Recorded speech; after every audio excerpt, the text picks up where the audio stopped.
In a lively office buzzing with activity, employees are deeply engrossed in their work. Among them sits Howard, a young man in the advertising department of the renowned Grand Glory Limited. With his phone pressed to his ear, he professionally assures a caller that their request has been logged and the issue will be resolved within 3 days. It's a routine task, much like his everyday life, which feels like an endless cycle of work, day in and day out. Howard reflects on his career with a resigned sigh. The weight of his responsibilities is constant, and the clarity he once had about his future is now clouded by uncertainty. Yet, today, there's a momentary glimmer of satisfaction. He finally nailed a challenging task. But even this fleeting accomplishment is overshadowed by the looming sense of doubt about where he's headed. Just then, a senior colleague approaches, addressing him with an air of urgency.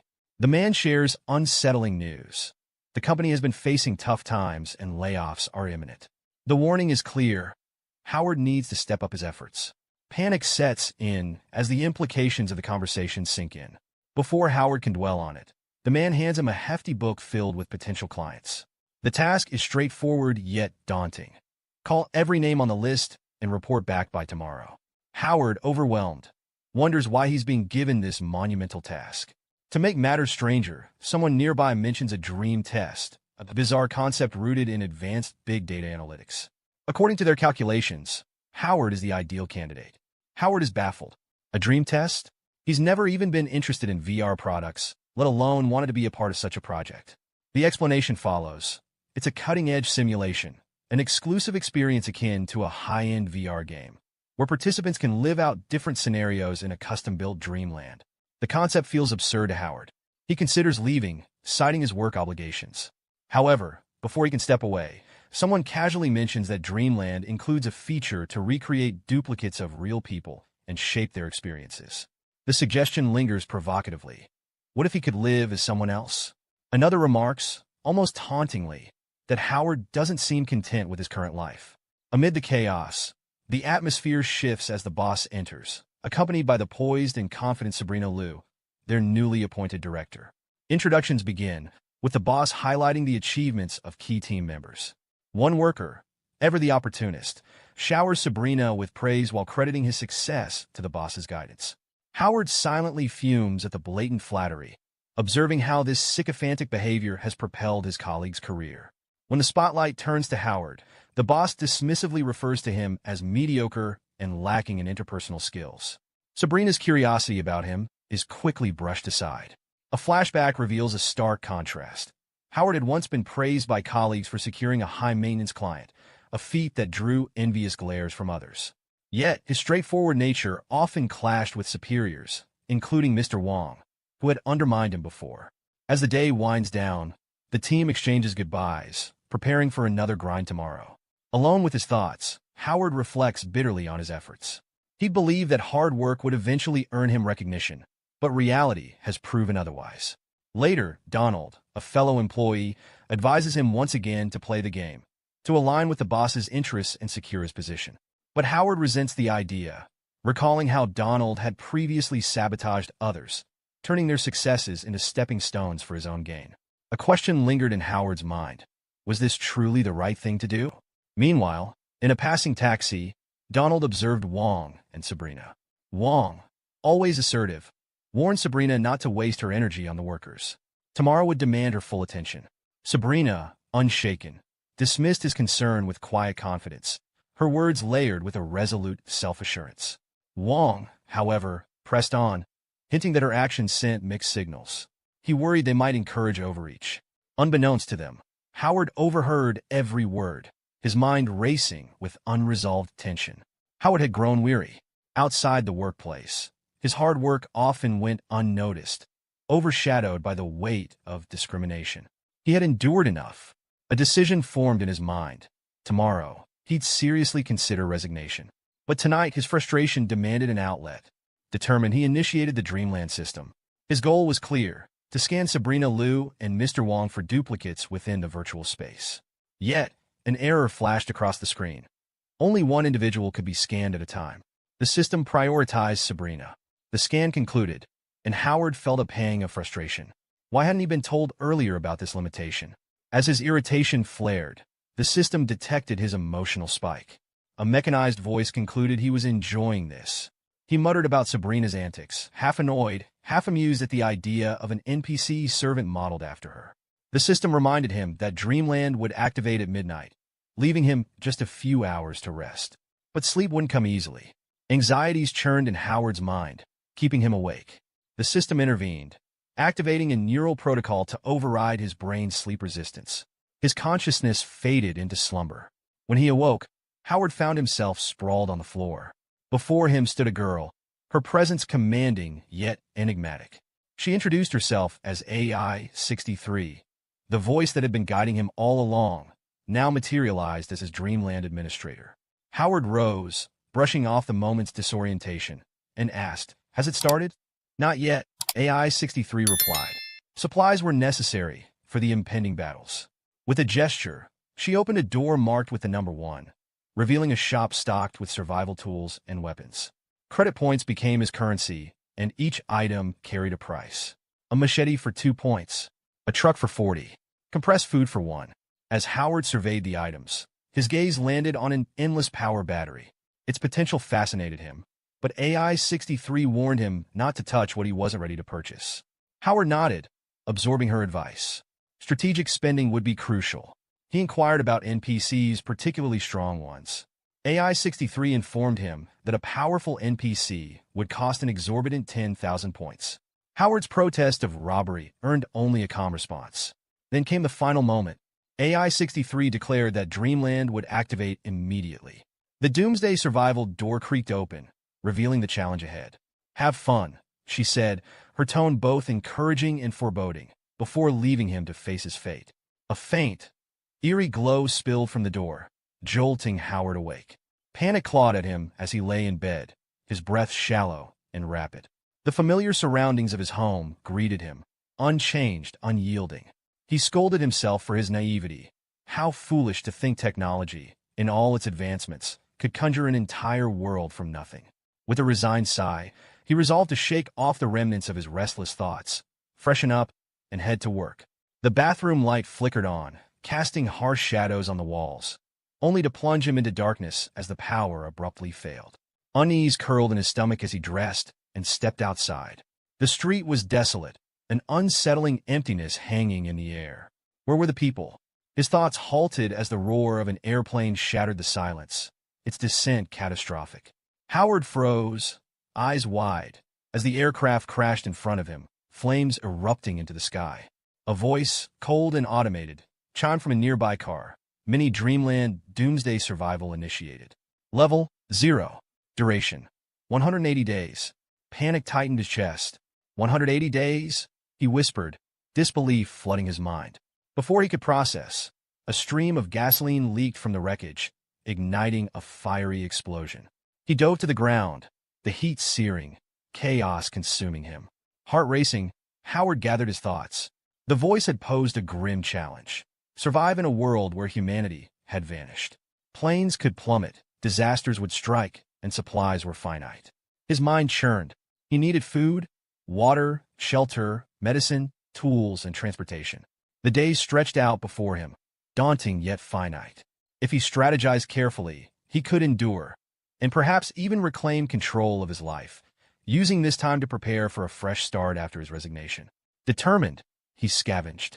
A radio caught his eye, its crackling static oddly comforting. Trinkets of no practical value became tokens of fleeting joy. Yet his musings about survival turned surreal as a tiger, unmistakably real, padded into view. Howard froze as the creature approached, its golden eyes steady. The tiger, a former petting zoo resident named Dummy, renowned for its friendly demeanor, licked his face with surprising gentleness. The absurdity of the moment struck him. Even in this simulated nightmare, no detail was overlooked. Days turned into weeks. By the 7th day, the water supply had failed, forcing him to rely on bottled reserves. Without refrigeration, food spoiled rapidly, and maggots infested everything. He scavenged what he could, from canned goods to heartier rations, but the looming specter of malnutrition gnawed at him. It was during one of these desperate searches that he stumbled upon salvation, the Blue Sky restaurant. Inside, a diesel generator hummed faintly, a relic of his childhood memories. It had kept the building powered for 7 days, but its whirring suggested imminent failure. The frozen meat was salvageable, but only just. He resolved to make this his base, working by day to gather supplies, and by night to cultivate land and prepare for long-term survival. By the 31st day, Howard's resolve wavered as the weight of isolation bore down on him. The city was a wasteland, a graveyard of rotting produce and relentless flies. Even the faint promise of fresh garlic sprouts, a hard-won victory, felt hollow amidst the stench and decay. At night, the suffocating darkness whispered of abandonment, and the wind carried only the echoes of a world long gone. Despair crept closer, but Howard clung to purpose. This game, cruel and unrelenting, was his to master, not the other way around. One day, as he drove aimlessly, his thoughts drifted to Sabrina Liu, the mysterious assistant promised to him in this simulated world. Was she real? A trick of the developers? His musings were interrupted by the sight of another car, a girl visible through its window. Howard's pulse quickened. Could it be Sabrina? In the dim light of the morning, Sabrina stirred awake, the coarse fabric of borrowed men's clothes brushing against her skin. A faint ache reminded her of the bandaged wound beneath, yet her curiosity outweighed the discomfort. She stepped toward the door, pushing it open to reveal a diesel generator humming steadily and shelves stocked with preserved food. No signs of the decay she had grown accustomed to. Howard's voice broke the silence, calm but laced with concern. He urged her to eat, presenting a modest meal he'd prepared. As she sat to eat, memories flickered in her mind. She remembered him, not the man before her now, but from a shared dinner after work, back when the world still spun on its ordinary axis. Hesitant, she asked his name. Howard, he replied, his voice tinged with recognition, as though he too saw glimmers of the past in her face. Sabrina's gaze drifted to the generator, the stocked shelves, and the patch of cultivated land beyond the door. "Did you do all of this?" she asked, her voice a mix of admiration and disbelief. Howard nodded, explaining his modest success in creating a semblance of stability. Then, turning the question back to her, he inquired about her journey. Her words carried a weight that hung heavy in the air. She spoke of her return to her hometown, now desolate, and the realization that Howard was the first living soul she'd encountered in a month. "What happened to the world?" she asked, her voice cracking under the enormity of the question. Howard could only shake his head. Answers eluded him as well. Their conversation flowed, tentative yet steady, like two survivors navigating the ruins of familiarity. Howard suggested they team up, a natural step in this new world where survival meant pooling resources. Sabrina agreed, albeit with a caveat. She needed boundaries, a distance between them, not just physically but emotionally. The declaration caught Howard off guard, a sharp reminder of their differences. Still, he agreed, rationalizing it as another facet of this strange new reality. Days passed, and their coexistence began to take shape. But tensions simmered beneath the surface. One morning, Howard awoke to the clatter of Sabrina reorganizing the warehouse, claiming it as her own space. She handed him a walkie-talkie, dismissively assuring him it would suffice for communication. The loss of the mannequin, a crude stand-in for companionship, stung Howard in ways he struggled to articulate. When she casually admitted to discarding it, he felt a pang of betrayal. Their tenuous alliance frayed further when Howard discovered a missing pistol from his collection. His accusations were met with Sabrina's exasperation, her patience wearing thin. She proposed separate routines, cooking and laundry apart, to avoid constant friction. Howard, though reluctant, conceded, interpreting it as a necessary measure for peace. Yet their differences continued to clash. Sabrina defended her guarded demeanor, citing her need for safety as a lone woman in uncertain company. Howard, stung by her assumptions, lashed out with bitter honesty, acknowledging her beauty and status, but rejecting the notion that her sense of security should come at his expense. Their words cut deep, exposing vulnerabilities neither had intended to reveal. Day 120. Howard stepped outside, greeted by a brisk, cooler breeze. He noted the subtle transformation. This world, once barren and alien, now brimmed with life. Sabrina's careful hand had lined the streets with vibrant, potted plants, their lush greenery turning the neighborhood into a picturesque sanctuary. The vegetable garden thrived under her management, solving the food crisis that had once loomed so heavily over them. Yet, despite these victories, silence stretched between them, a silence born from a quarrel 3 months ago. He wondered how anyone could endure such isolation for so long. He couldn't. The creak of the car door broke his thoughts. Donald, his steadfast companion, sat in the passenger seat. Howard mused aloud about Sabrina, questioning whether her fierce battle with the garden mice had fractured something deeper within her. She seemed to thrive now without human connection, pouring her energy into the land as if the plants were her only companions. Today's mission was clear: scout for new supplies. Howard grimaced as he recalled the state of the supermarket's meat section. Maggot-infested and inedible. "We'll die before those germs get us," he muttered. Fish might be a better alternative. Maggots they could endure. Bacteria they could not. He resolved to catch fish, a food that at least appeared palatable. Their route included a stop at the zoo, a place Howard visited with both dread and fascination. He had formed an uneasy bond with the tiger there, a magnificent creature that had somehow survived, adapting to the strange rules of this new world. As Howard approached, the tiger lay lazily, exuding both power and calm. He chuckled, giving it a good rub, marveling that this apex predator had managed to outlast so many others. The tiger's diet, however, was a grim reminder of the world they now inhabited. Herbivores turned into prey, survival dictating the rules. Howard tossed the last of the meat from his dwindling freezer stock, watching as the tiger devoured the offering. But the moment of peace shattered when the beast suddenly bolted, lunging at a deer. Howard's heart skipped. Deer didn't have antlers in this zoo. This was a creature from the outside, a stark symbol of nature reclaiming civilization. The sky began to darken, and Howard felt a shift in the air. Heavy, oppressive. His instincts screamed danger. "A typhoon," he muttered, eyes scanning the horizon. But a Force 10 typhoon here? They were far from the coast. The realization struck like a thunderclap. This wasn't reality. It was the game, a cruel challenge designed to test him.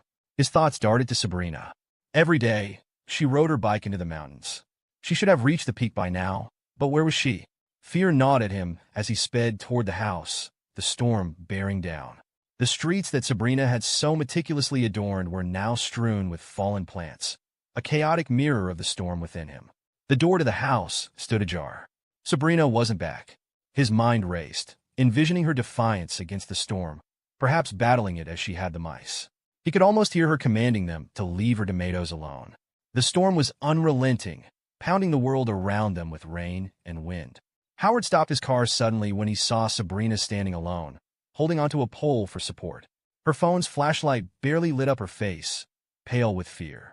Her leg was injured, and she looked fragile, as if the storm had drained all her strength. She asked him quietly if she would die here. Howard, steady and firm, told her no. He lit a small fire with his lighter to bring some warmth and calm to the chaos around them. His eyes drifted toward the mountains, and the dark outline of a mansion he'd forgotten was there. Sabrina used to ride her bike in this area often, but now she was far from the strong, adventurous person he remembered. Howard knelt beside her to check her injury, but she pulled away, insisting she was fine. He stood, his tone serious. "This isn't the time to act tough," he said. "If that wound gets infected, it could be dangerous." But Sabrina shook her head and insisted she could handle it on her own. With a frustrated sigh, Howard turned to the task at hand. "Fine," he said. "Here's the plan. This storm could flood everything in the valley. That mansion in the mountains is high enough to be safe. We'll move whatever we can there and use it as our shelter." Sabrina asked what she could do, but Howard shook his head. "With that leg, not much. Stay here, keep the fire going, and make sure the room is ventilated so you don't get poisoned by the smoke." Howard stepped out into the freezing rain, taking a deep breath to steady himself. His thoughts were racing. The storm wasn't just dangerous. It had already stripped them of almost everything. The generator was broken, the freezer ruined, and most of their food had gone bad or been washed away. All that remained was barely enough for 2 meals. Hunting or fishing in this weather wasn't an option, and even the animal burrows were flooded. "This is life," he muttered bitterly to himself. But there was no time for self-pity. He needed to act quickly. He thought of Donald, a friend who once warned him that living too cautiously left you unprepared for real challenges. That truth stung now as Howard realized how ill-equipped they were to face this disaster. Suddenly, a tiger appeared out of the shadows. Howard called the animal Dummy, a name born from their strange, uneasy companionship over the past months. He needed the tiger's sharp instincts and strength, but Dummy's wild nature made him unpredictable.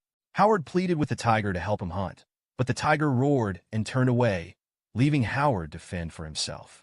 The storm pressed on as Howard drove through the rain. Everything felt strange and dreamlike, too vivid to be real, yet somehow off. Sabrina, Dummy, the storm itself. They all seemed like shadows of something familiar but distant. Then he saw Sabrina lying on the ground. He slammed the brakes and rushed her aside.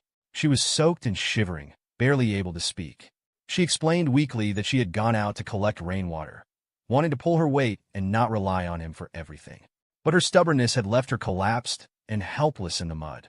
Howard lifted her, despite her protests. She insisted he let her go, reminding him of their deal. She handled the house while he worked outside. But Howard had had enough. "Stop it," he snapped, his voice sharp. "I've got too much to deal with already. From now on, I'm making the decisions." Howard put Sabrina on the bed, telling her to stay put while he fetches the emergency kit. His tone was firm as he warned her against any reckless actions, adding that he would show no mercy if she did. Sabrina, frustrated, snapped that she could handle her wounds herself and didn't need his help. But Howard's expression remained serious as he reminded her that they were barely 2 meals away from starvation. He told her to recover quickly so she could help with the chores, otherwise they would both end up starving. As Howard tended to her wounds, Sabrina broke the silence by asking what his plan was. He explained that he had once seen some deer nearby, but they had run off. Tomorrow he planned to go hunting. Sabrina's curiosity sparked, and she asked about the deer. He confirmed they were wild deer that had taken over the land after people disappeared. Sabrina warned him that wild animals are quick to remember scents associated with danger and will stay highly alert. When she asked if he had scared the deer off before, he hesitated but eventually admitted that they might have sensed him. However, he reassured her that he had guns. Howard then mentioned finding a pistol under her pillow when packing essentials from their old place. He had left a bullet in it, just as it was. Sabrina picked up the gun, asking if he wasn't planning to use it. Howard responded that desperate times called for desperate measures and hoped this conversation would clear any misconceptions she had about him. He then urged her to rest since he needed to prepare for the hunt the next day. The snow continued falling outside as day 121 began. Howard stepped out, marveling at how the storm had transformed the surroundings. As he walked, he reflected on Sabrina's words from the night before. Her warnings about the deer had stuck with him. He realized he didn't know how to make traps and wasn't even sure if he had the courage to kill a deer. He carried a fishing net with him as a backup plan, hoping it could catch something without bait. He followed tracks in the snow, but each time he got close, the deer would vanish. This happened repeatedly, leaving him exhausted and frustrated. It felt as though the deer were deliberately avoiding him, making him question if they truly remembered his scent. Realizing he was wasting his energy, he decided to try his luck at a nearby lake. The lake was turbulent from the previous storm, but Howard cast his net anyway. When the net snagged something, he felt a flicker of hope until it pulled so hard that he fell into the snow. Soaked and coughing, he cursed his bad luck. As he got up, shivering, he spotted a deer standing nearby. For a moment, he was stunned. Could this really be his chance? Frantically, he searched for his rifle, only to realize it was missing, probably lost in the water. He grabbed his shotgun instead, taking a deep breath as he aimed. But before he could steady himself, the deer bolted, startled by the blast of his shot. The recoil knocked him off balance, leaving him bleeding and angry at himself for another failure. Defeated, Howard made his way back to the cabin. On his way, he heard wolves howling. Fear gripped him as he turned to see 2 wolves sniffing the blood on his clothes. To his surprise, they didn't attack and simply walked away. Relieved, he hurried home. When he arrived, Sabrina was sitting on the bed and asked if he was back. He began removing his wet clothes, prompting her to look away, embarrassed. She asked him what he was doing, and he explained that he was freezing and needed the fire to warm up. She quickly told him there was no need to take off everything. Howard apologized and stopped, chuckling awkwardly. As he sat by the fire, Sabrina noticed a photo slipping out of his wallet. It was of him with a young woman. Curious, she asked if it was his girlfriend. Ex-girlfriend, he replied simply. She asked why they had broken up, and he admitted that he had wanted a family but she hadn't been ready to settle down. Turning the topic to her, Howard teased that she must have admirers. Sabrina casually mentioned her boyfriend, Lawrence, a successful tech executive with a doctorate from MIT. Howard joked that Lawrence must be brave to date someone like her.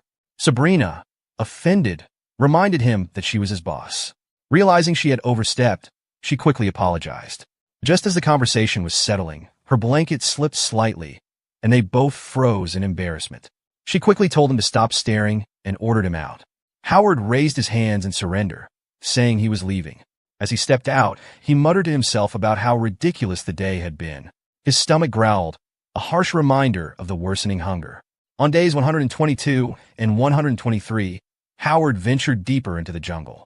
He observed the deer carefully, but no matter how stealthy he tried to be, he could only catch fleeting glimpses of their shadows. If he got too close, they vanished into the woods, making all his effort meaningless. He thought to himself that he would never touch a gun in real life, and that being a full-time hunter wasn't for him. His short-range weapon wasn't suitable for such a task either. He tried shooting at the deer several times, but none were caught. The inability to approach the deer felt like a death sentence. By days 124 and 125, Howard stayed home, tending to Sabrina's wounds. They had begun talking more often, and Sabrina, despite her condition, never complained about his failed hunts or their worsening situation. Howard admired her independence, though it concerned him. She was growing weaker. Her bones weren't healing, and she hadn't mentioned any stomach pain for a long time. He chose not to tell her about the wolves he'd encountered, knowing she would insist on sharing more responsibilities, even in her fragile state. Howard shared his plan with Sabrina. He had built a trap, just a simple pit lined with sharp wooden stakes and covered with cabbage leaves. He reasoned that in the harsh winter, the deer wouldn't resist such bait. Sabrina frowned, pointing out the risks of such strenuous work in his condition. Howard agreed, but explained that he lacked the strength to make another trap. They had no other choice. The next day would decide their survival. On the next day, Howard drove into the woods to check the trap. At first, it seemed empty, but then he noticed blood. Excitement surged through him. He must have caught something. He began tracking the wounded animal, desperate to find it. But as he followed the trail, he stumbled upon wolves devouring the deer. Furious, Howard shouted at them, firing shots in their direction. "That's mine," he yelled. The wolves, undeterred, dragged the remains away. Defeated, Howard stood there, seething, as the crushing weight of failure set in. He told himself this was just a game, but the despair felt far too real. On day 126, at 7:03 p.m., Howard shared the last of their food with Sabrina. She told him to keep it, feeling she didn't deserve to eat since she hadn't contributed. Howard snapped, asking her to stop being so stubborn. They were on the brink of death, and her pride wouldn't help them survive. Her silence broke as she revealed fragments of her past. Before turning 18, she had been a puppet controlled by her father. Most of her days were spent locked in her room, following his commands. While her brother played outside, she wasn't even allowed to dream. Her father claimed she was different and would leave the family one day, just like their mother had. He insisted she could only bring honor to their family by obeying him. Without their influence, he said she was nothing. Sabrina concluded that her independence was her way of rebelling against him. It was where her confidence stemmed from. She asked Howard if that sounded different from his beliefs. Howard admitted they were both struggling. He worked tirelessly, but was never rewarded, leaving him questioning whether hard work was even worth it. When Sabrina asked what set him apart, Howard hesitated before replying that his strength lay in his determination. Once he made up his mind, he didn't give up. She pressed further, asking if he had ever truly fought for what he wanted. She reminded him that the world is full of hard-working people, and standing out was the only way to be recognized. Howard, inspired, vowed to help her survive. He joked that he hoped his boss would acknowledge his efforts, even just once. Sabrina smiled faintly, but when he asked if she could let him help without resistance, she reluctantly agreed. Before leaving, Howard took some spinach leaves, declaring he would do his best for her. Then, pausing at the door, he added that if he didn't return by the third morning, she'd find his body by the creek in the suburban area. He hoped she would know what to do. Sabrina froze, fear flickering in her eyes as he left. Later, Howard reflected on his failures and the choices that led him here.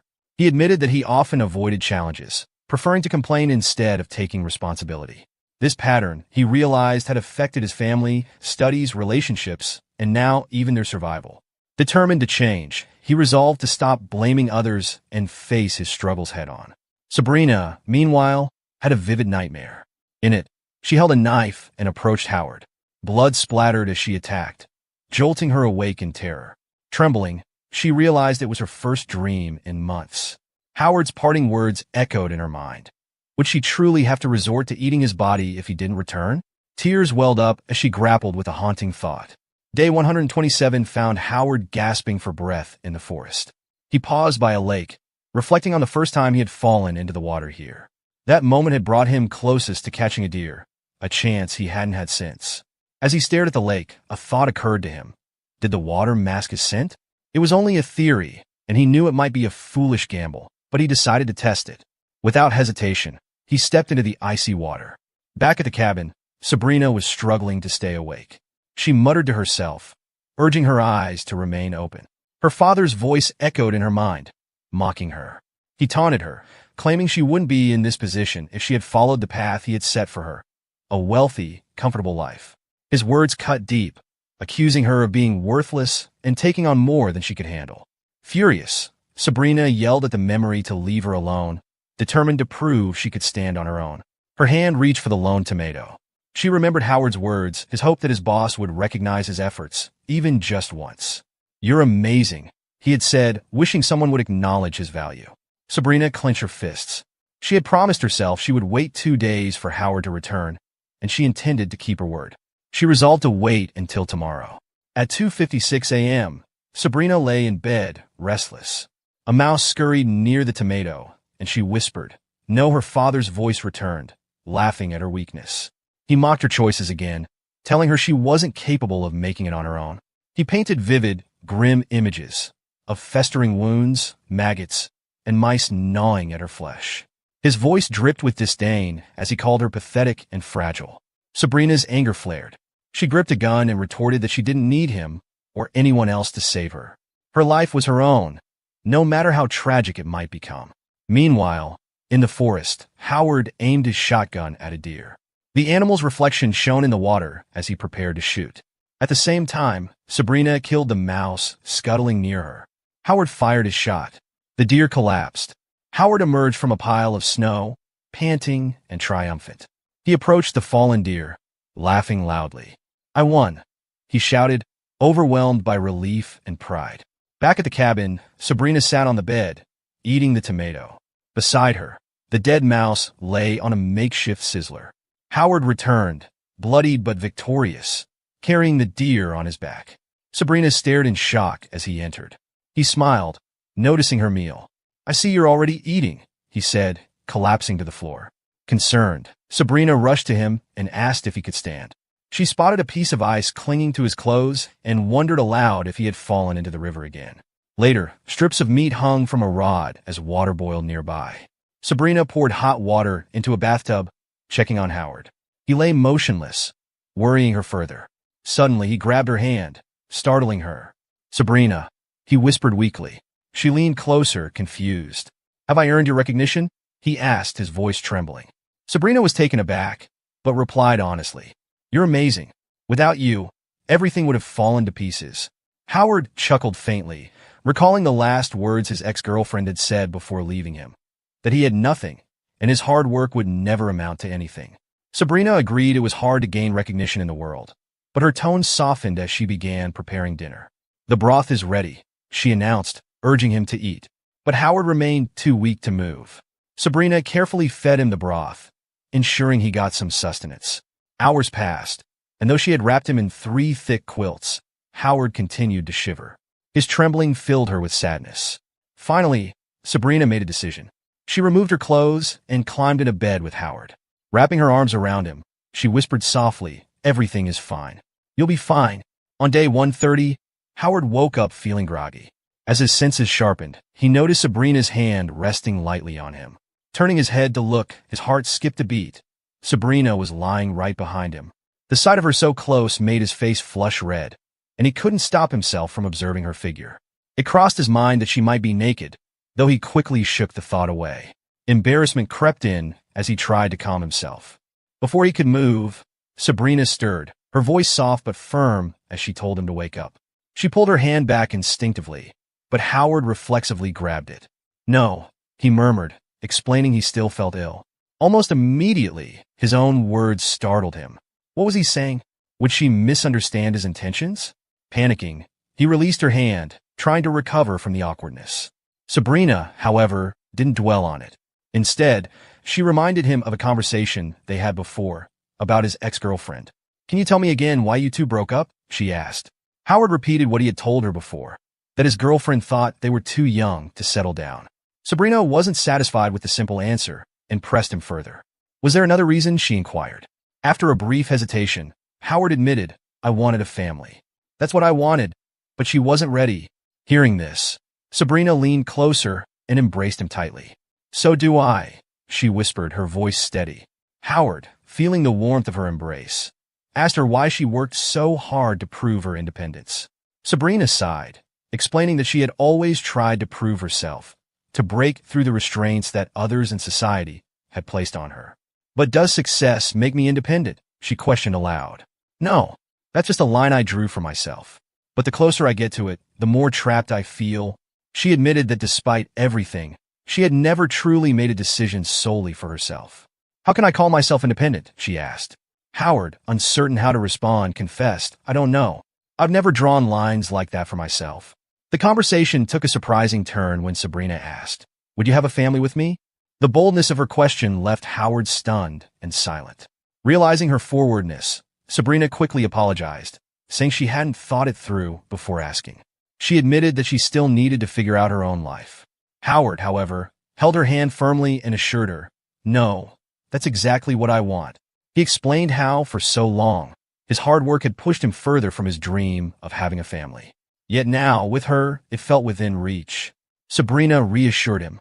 "We'll survive," she said confidently. The vulnerability of the moment brought them closer, and as the night deepened, their connection became physical. Howard's inexperience soon became evident. Flustered, he admitted he didn't know how to proceed. Sabrina took the lead, only for Howard to nervously blurt out, "Is this even appropriate?" "My wife." Sabrina interrupted him with a light slap, reminding him they weren't married. "We're just two consenting adults," she clarified. "We live together based on mutual respect and support. Don't get ahead of yourself." Howard sheepishly agreed, and the night unfolded with newfound intimacy.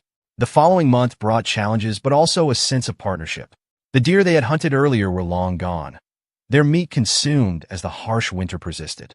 The river had frozen solid, forcing them to carve holes in the ice for fishing. Despite the conditions, Sabrina took on extra responsibilities. Together, they worked on constructing a greenhouse to grow vegetables, a project that was nearly complete. Howard, still recovering from frostbite, helped as much as his lingering injury allowed. One morning, before Howard left to hunt, Sabrina stopped him, saying she had a surprise for him. Howard blushed, expecting a kiss or something romantic, but she handed him a poncho made from deer hide. Grateful, he accepted it with a small laugh, noting it wasn't quite what he had imagined, but was still incredibly practical. Out in the wilderness, Howard stumbled upon the body of a deer. Feeling fortunate, he continued his journey, eventually reaching a petting zoo. The sight of the zoo brought back memories of a goat he had named Dummy, one of the few living creatures he had bonded with. As he approached, he heard a low growl and rushed to investigate. Wolves were attacking a tiger, their ferocity shocking him. Howard fired his rifle into the air, scaring the wolves away, but it was too late for the tiger. Gravely injured, it let out a final, mournful growl before collapsing. Howard's focus shifted to Dummy. The tiger was alive but in visible pain. As he knelt beside him, memories of their time together flooded his mind. Guilt and sorrow weighed heavily on him as he realized what needed to be done. "I'm so sorry," he whispered, tears streaming down his face. With a heavy heart, he aimed his gun and ended Dummy's suffering. Overwhelmed, he silently vowed to avenge him. Back home, Sabrina noticed Howard's somber demeanor. "What's wrong?" she asked. He brushed off her concern, saying it was nothing and urging her to stay indoors for the next few days. The outside world, he explained, was too dangerous. Sabrina agreed, mentioning she had plenty to do in the greenhouse. Howard, now alone with his thoughts, reflected on how much he had longed for a loving home. He had achieved it, but it came with the constant threat of danger. Resolving to protect what he had built, he prepared to face the wilderness again. During a hunt, Howard watched wolves encircle a deer, their sharp instincts on full display. He moved stealthily, shooting and injuring one of the wolves. Knife in hand, he approached to finish the job but was jolted awake. Sabrina, concerned, asked if he was all right. Howard reassured her, downplaying the vivid nightmare. Yet the images lingered, a reminder of the challenges they faced in this unforgiving world. On the 170th day, Howard kept track of time with precision, marking each passing moment since the hunt for the wolves had begun. 10 relentless days, and yet the two remaining wolves had vanished, leaving no trace. Despite their absence, their fearsome gazes still haunted him, a vivid reminder of the threat they posed. He knew recklessness could be his downfall, just as it had been for Dummy. And Howard wasn't ready to die, not yet. Only when the last of the wolves were gone could he allow himself the fragile peace that eluded him. Sabrina interrupted his brooding that evening, her voice carrying a hopeful lilt. She announced she'd made steamed fish and roasted meat, proudly claiming her cooking skills had improved. She urged him to join her, to savor the meal together. But Howard, preoccupied with his task, shook his head. He had other plans. He needed to clean the tent and pack jerky for an upcoming trip that would take several days. Disappointment clouded Sabrina's face. She protested softly, reminding him how distant he'd become, leaving early, returning late, always consumed by something else. Her plea was simple: stay for dinner just this once.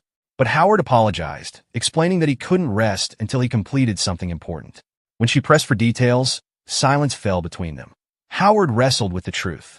He couldn't tell her how dangerous the hunt had become. Sabrina was too proud to remain on the sidelines. Instead, he brushed it off as trivial. But Sabrina saw through his words, her tears betraying the hurt she felt. 3 days later, on the 173rd day, Sabrina awoke to the sound of hammering.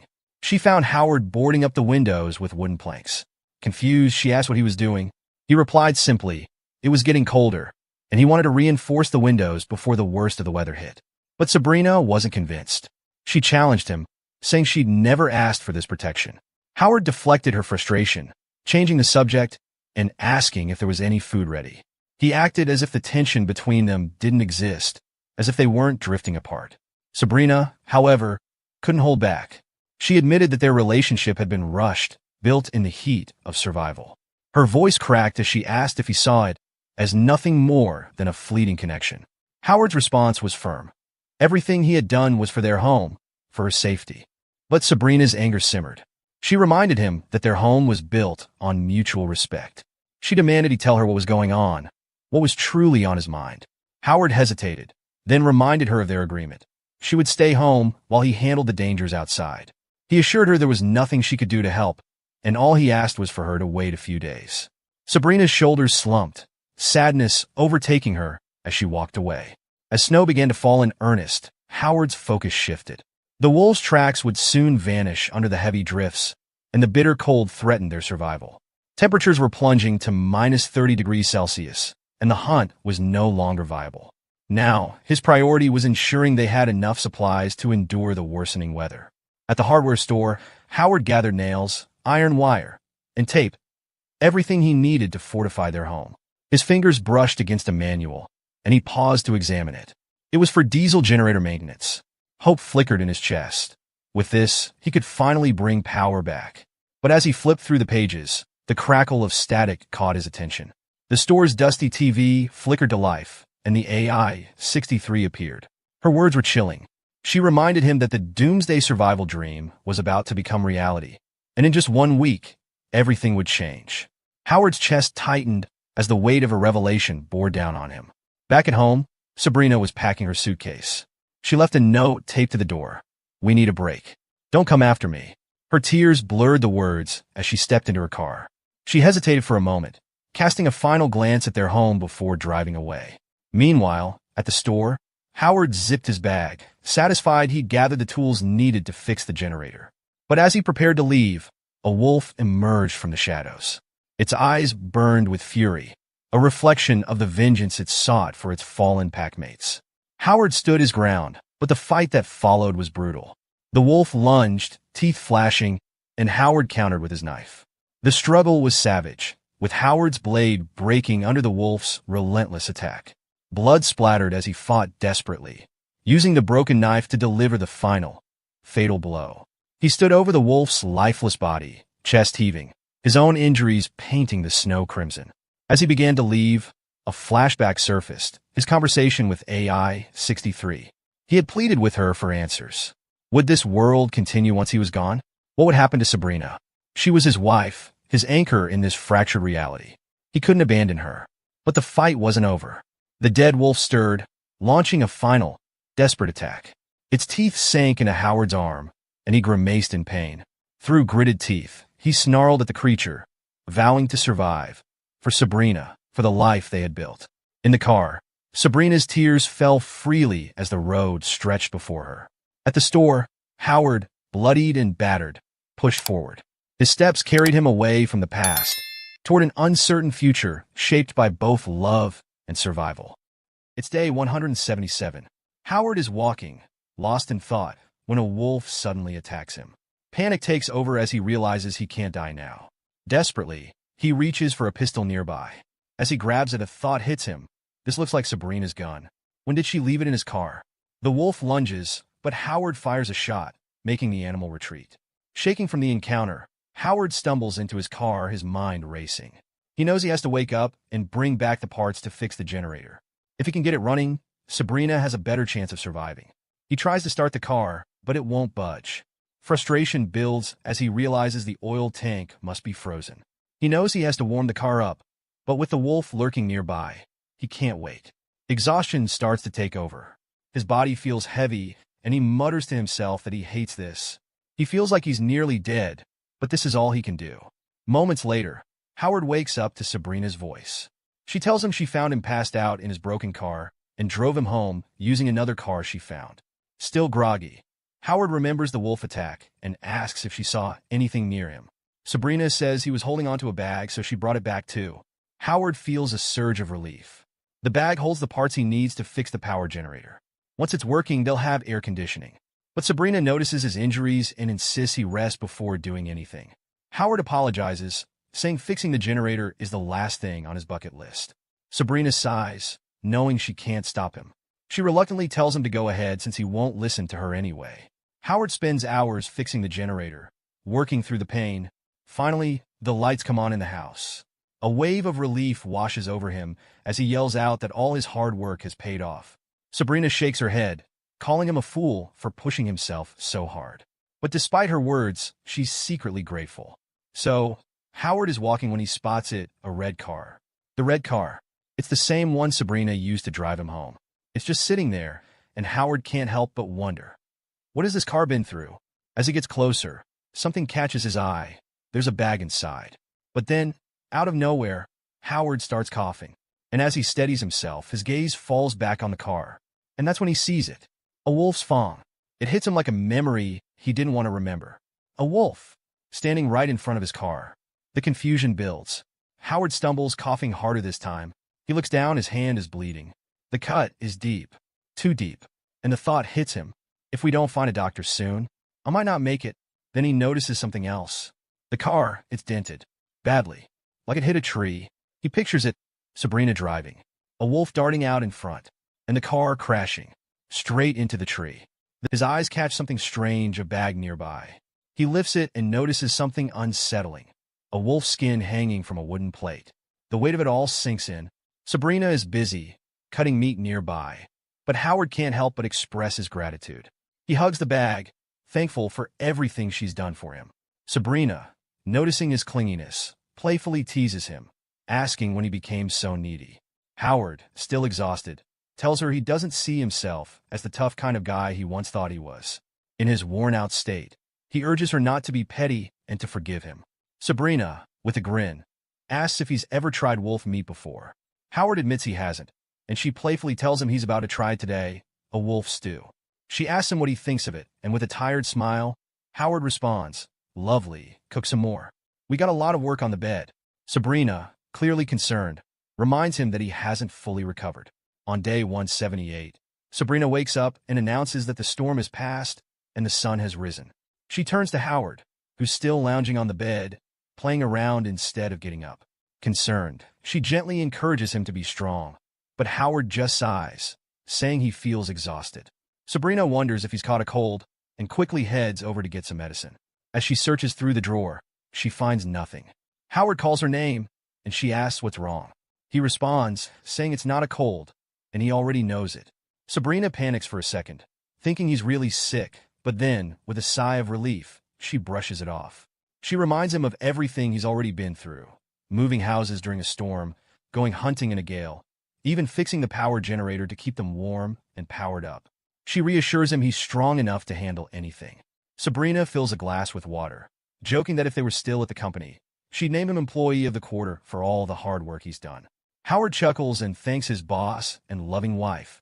He attempts to sit up, and Sabrina says she has not agreed to marry him.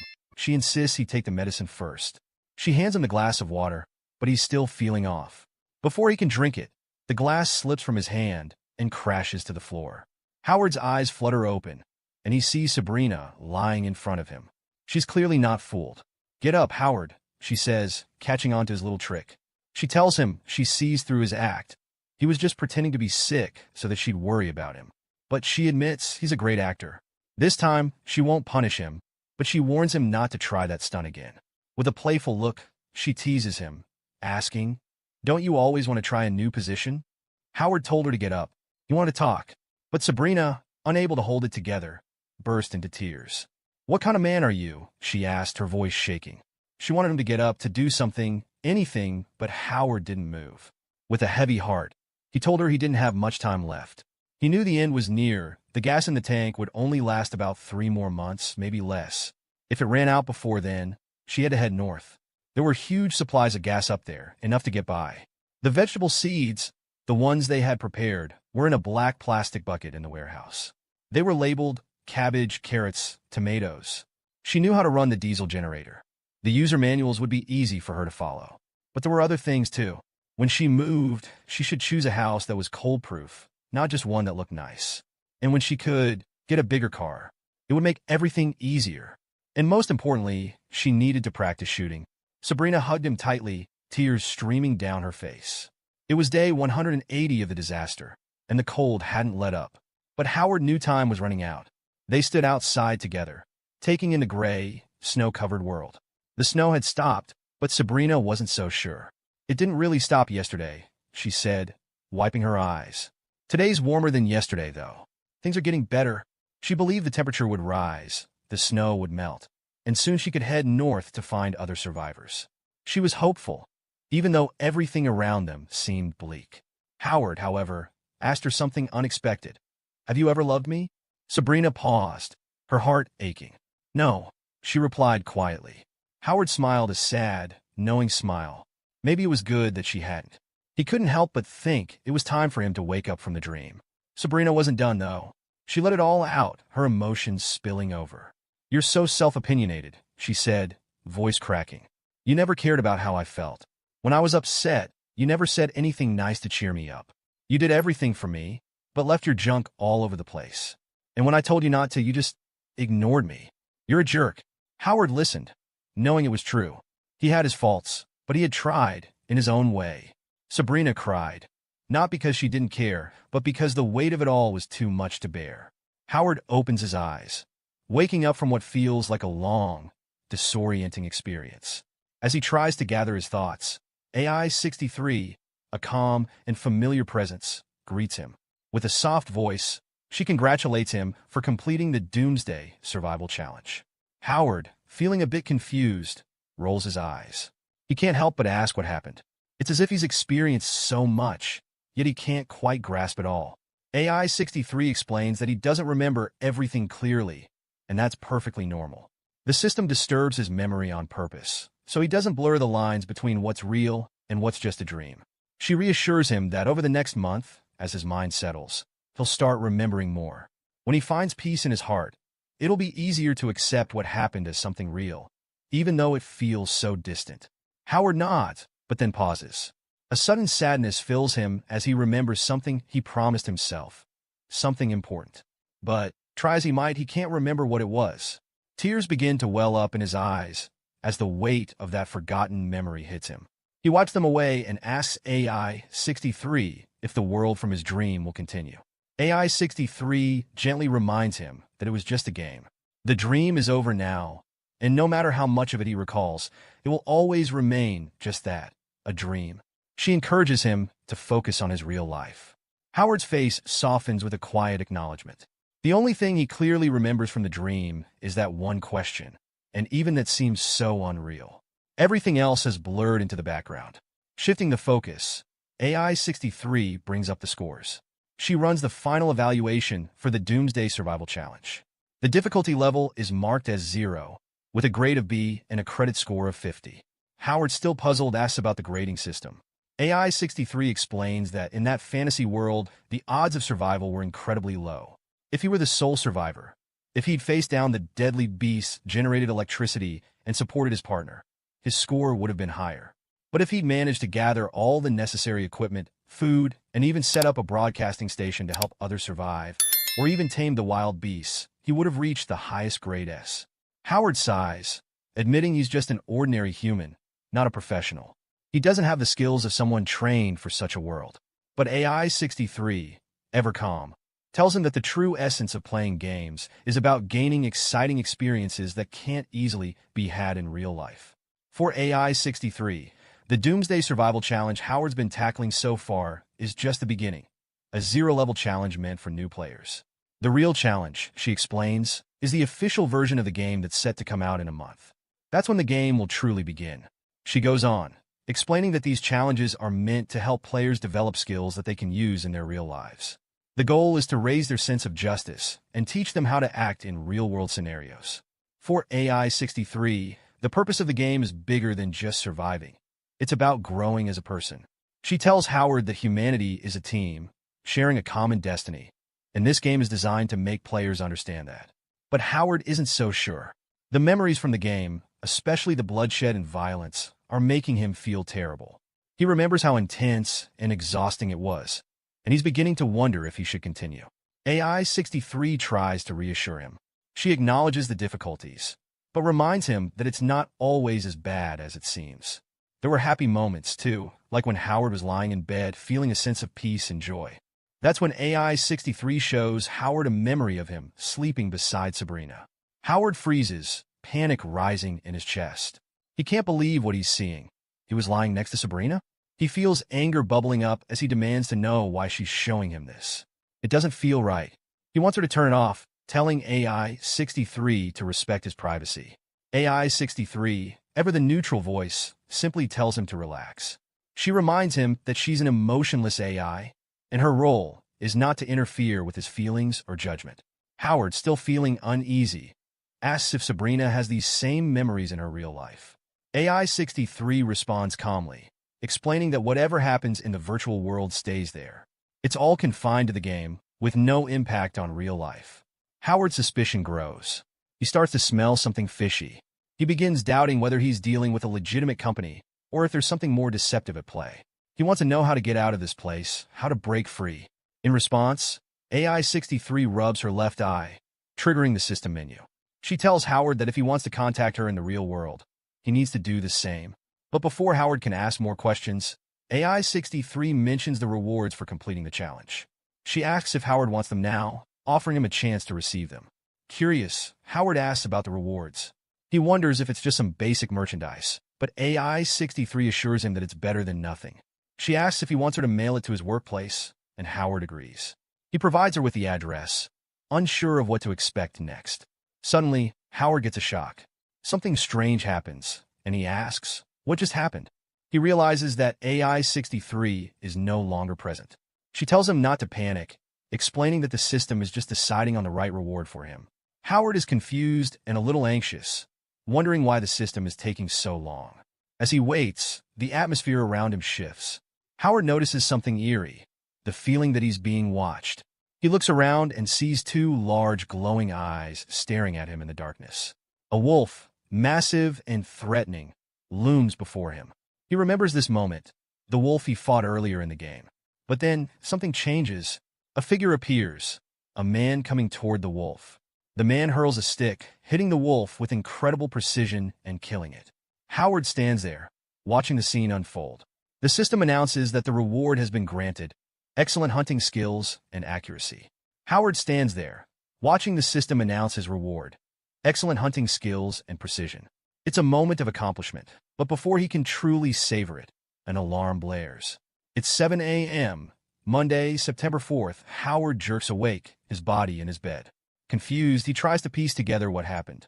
He hadn't clicked the quit the game button, so why did the system just wake him up? He looks to his left, searching for the familiar system interface, but it's gone. Everything is blank. Was it all a dream, or had something gone wrong? He sits there, lost in thought, questioning if he's still dreaming or if it really ended. Suddenly, AI-63, the system's voice, speaks up, asking what happened and why Howard was pulled out. The system responds, explaining there was a malfunction. The memory control function crashed, and the error code ZS001 has been triggered. The system reassures AI-63 that more information is on the way. AI-63, still processing, looks around and spots Sabrina. She's holding a knife in her hand, and there's a person lying on the floor. AI-63 asks the system why there seems to be a new dream within an existing one. The system suggests finding a way to fix the issue, but warns that no patch can be found in the database. AI-63, frustrated, questions why it's being asked to write a program to fix the problem. After all, she's just a robot assistant. Why must she take on the responsibility? Back with Sabrina, she suddenly wakes up in her bedroom. Two women are standing by her, asking if she's okay. Sabrina begins to cry, confused and disoriented. The women gently ask what happened, and Sabrina tells them she had a long dream, but the details are fuzzy. She wonders why they're even in her room. The women exchange a worried look. One of them admits she can't remember anything at all, explaining that she was sleepwalking. Sabrina is shocked by this revelation. The woman continues, saying Sabrina had grabbed a knife from the kitchen and was mumbling something, though no one knows exactly what. Looking down, Sabrina sees that she's still holding the knife. The woman explains that she was so scared Sabrina might hurt herself that she called the secretary, Miss Gua, for help. Miss Gua arrives and, seeing Sabrina's confusion, suggests that Sabrina take a few days off work to recover. She gently explains that what Sabrina experienced wasn't just a dream. It was something far more unsettling. Meanwhile, Howard is now in a completely different setting, surrounded by people. He's moved, a shoulder bumped into another guy. The guy turned, clearly annoyed, and snapped, "What the hell?" Howard quickly responded, telling him to watch out, but in his mind, he was thinking about how hard it was to move through this crowd. The space felt tight, and Howard found it hard to focus. He apologized and continued walking, realizing just how chaotic things felt. There were so many people around, it was hard to read the room or even focus on real life. Not far from him, a man was cooking something over a fire. The man looked up and saw Howard, asking if he was here as usual. Howard gave a half shrug, replying, "I guess." The man then told him that his relative had asked him to find a match for his daughter. He went on about how lovely she was and jokingly asked, "Why don't you let me set you up with her?" Howard didn't know how to respond to that, but smiled politely. As Howard warmed his hands by the fire, the man noticed and asked if he was feeling cold. Howard, a bit distracted, said, "It's just a bit chilly." But deep down, Howard couldn't shake the feeling that he was still trapped in that dream. The coldness from it felt so real that even now, in the waking world, he could feel it. The man, sensing Howard's hesitation, offered to arrange a meeting with his daughter if Howard was interested. Howard, not wanting to engage further, politely told him that he already had a girlfriend. The man nodded, and Howard couldn't help but reflect on how his life was shifting. The world seemed to look different from all these different angles, and it felt like everything was changing all at once. After the brief interaction, Howard made his way to work. It was 7:50 a.m. He had made it just in time. It felt like it had been forever since he'd last stepped into Grand Glory Limited. He couldn't help but feel like he was running out of time, like he'd almost missed the opportunity to get back on track. As he walked through the doors, someone clapped a hand on his shoulder. It was Donald, an old acquaintance. Donald called out his name, and Howard grinned, saying, "It's been a long time since we last met." Donald looked at him, a little surprised, and asked, "Didn't we just have dinner last night?" Howard, still a bit out of it, nodded, admitting, "Yeah, I was wasted last night. Maybe I'm not sober yet." Donald seemed a bit confused by Howard's comment. Howard quickly realized that, for him, it had actually been 6 months since they'd last seen each other. Donald's face turned serious as he warned Howard, "Watch your back. Don't make mistakes at work. The department is under a lot of pressure right now. Some people are even getting laid off, and worst case, the whole department could be shut down." Howard was caught off guard. "That's out of the blue. What happened?" Donald tells Howard that the company's board is planning to establish a new marketing department. Now, here's the twist. Their duties? Almost identical to what Howard's team does. The overlap is huge. But there's another issue. Mr. Wong. Howard and Wong? Yeah, they've never exactly gotten along. Donald is visibly nervous, telling Howard he's sure Mr. Wong will fire him first. But surprisingly, Howard doesn't seem bothered. He looks at Donald and says, "Who cares? I'm resigning anyway." For him, the world is too big and full of opportunities to be stuck following rules set by someone else. Donald is stunned. This isn't the Howard he knows. "You've changed," he says. And you know what? He's right. Howard has been different lately. The old him? He'd probably be whining by now, frustrated and unsure. But this time, it's like he's thinking differently. At work that day, Howard sits at his desk, trying to focus. It's been ages since he last felt this disconnected. He picks up his notebook, flips to a blank page, and starts jotting down what he thinks he's supposed to do. Call Oriental Limited. Call Peak Limited. Then he stops. Wait, is this right? Something feels off. He scribbles something down, then tears the page out, crumples it into a ball, and throws it into the trash. But suddenly, a strange thought hits him. He pauses. What was that feeling? Curious, Howard tears out another page, makes it into a ball, and throws it again. This time, his hand adjusts almost instinctively. It's perfect. The angle, the strength, it all lines up. Howard is stunned. "This is unbelievable," he mutters. It's like his body knows how to make every shot perfect. Panic starts to creep in, and he remembers something strange. AI-63. He recalls how AI-63 told him he hadn't yet received a reward for completing a challenge. Is this the reward? A skill learned from a dream? Howard doesn't have much time to think. He decides to test it one more time. He tears out another page, rolls it into a ball, and this time throws it from farther away. But here's where things go wrong. The paper ball flies straight across the room and hits Mr. Wong. Howard knows it. He screwed up. Just like Donald said, he's made a huge mistake. In the office, they're buzzing with whispers. "Howard's done for," someone mutters. Another guy chimes in. "Yeah, he probably didn't even know. Didn't anyone tell him about the layoffs?" Someone else says, "What an idiot. The company's letting people go, and he's throwing paper balls around. They're relentless." "Good riddance," one says. "I never liked him anyway." Then the jabs get personal. "I heard he's buried in debt. Poor guy, it's almost pathetic." Donald looks at Howard and wonders what is wrong with him today. Wong tells Howard to sit. Mr. Wong, Howard's boss, is calm, almost too calm. He doesn't start talking right away. Instead, he takes a cup and begins pouring water, slowly, deliberately. Finally, he looks at Howard and says, "You know, you really shouldn't have underestimated me." Howard's taken aback. What's he talking about? He thinks, surprised. Then, in true Howard fashion, he cuts to the chase. "Let's get straight to the point," Howard says. He explains that over the last 2 years, he's devoted himself to this job. Sure, he made a slight mistake today, but if he's leaving, he's still entitled to receive his last month's salary on time. But Wong doesn't react the way Howard expects. Instead, he gives him a curious look and asks, "Are you sure you want to leave?" Howard freezes for a second. Wait, what's he getting at? He wonders. Is Wong hinting at something? Did he somehow find out that Howard had been bad-mouthing him online? After all, Howard was pretty sure he used a secret account. The tension breaks when Wong speaks up again, but this time, it's not what Howard was expecting. Wong tells him something surprising. "You know, Howard, I owe you many thanks. You've taught me so much over these last 2 years. Howard blinks, stunned. This was definitely not the scolding he had anticipated. Wong goes on to explain that the company is about to set up a brand new department, one led by the vice president, Mr. Liu. And here's the big news. Wong wants Howard to assist in the new team. At this point, Howard's mind is racing. "Mr. Liu? Who on earth is that?" he wonders out loud. Wong chuckles and explains, "Howard, just like me, Mr. Liu must have noticed your potential. He probably saw from the very beginning that you'd become a big shot one day. That's why you were given more tasks than others, so you could learn the ropes." Howard's still processing. Wong continues, "A capable man needs challenges. Without pressure, you'll never grow.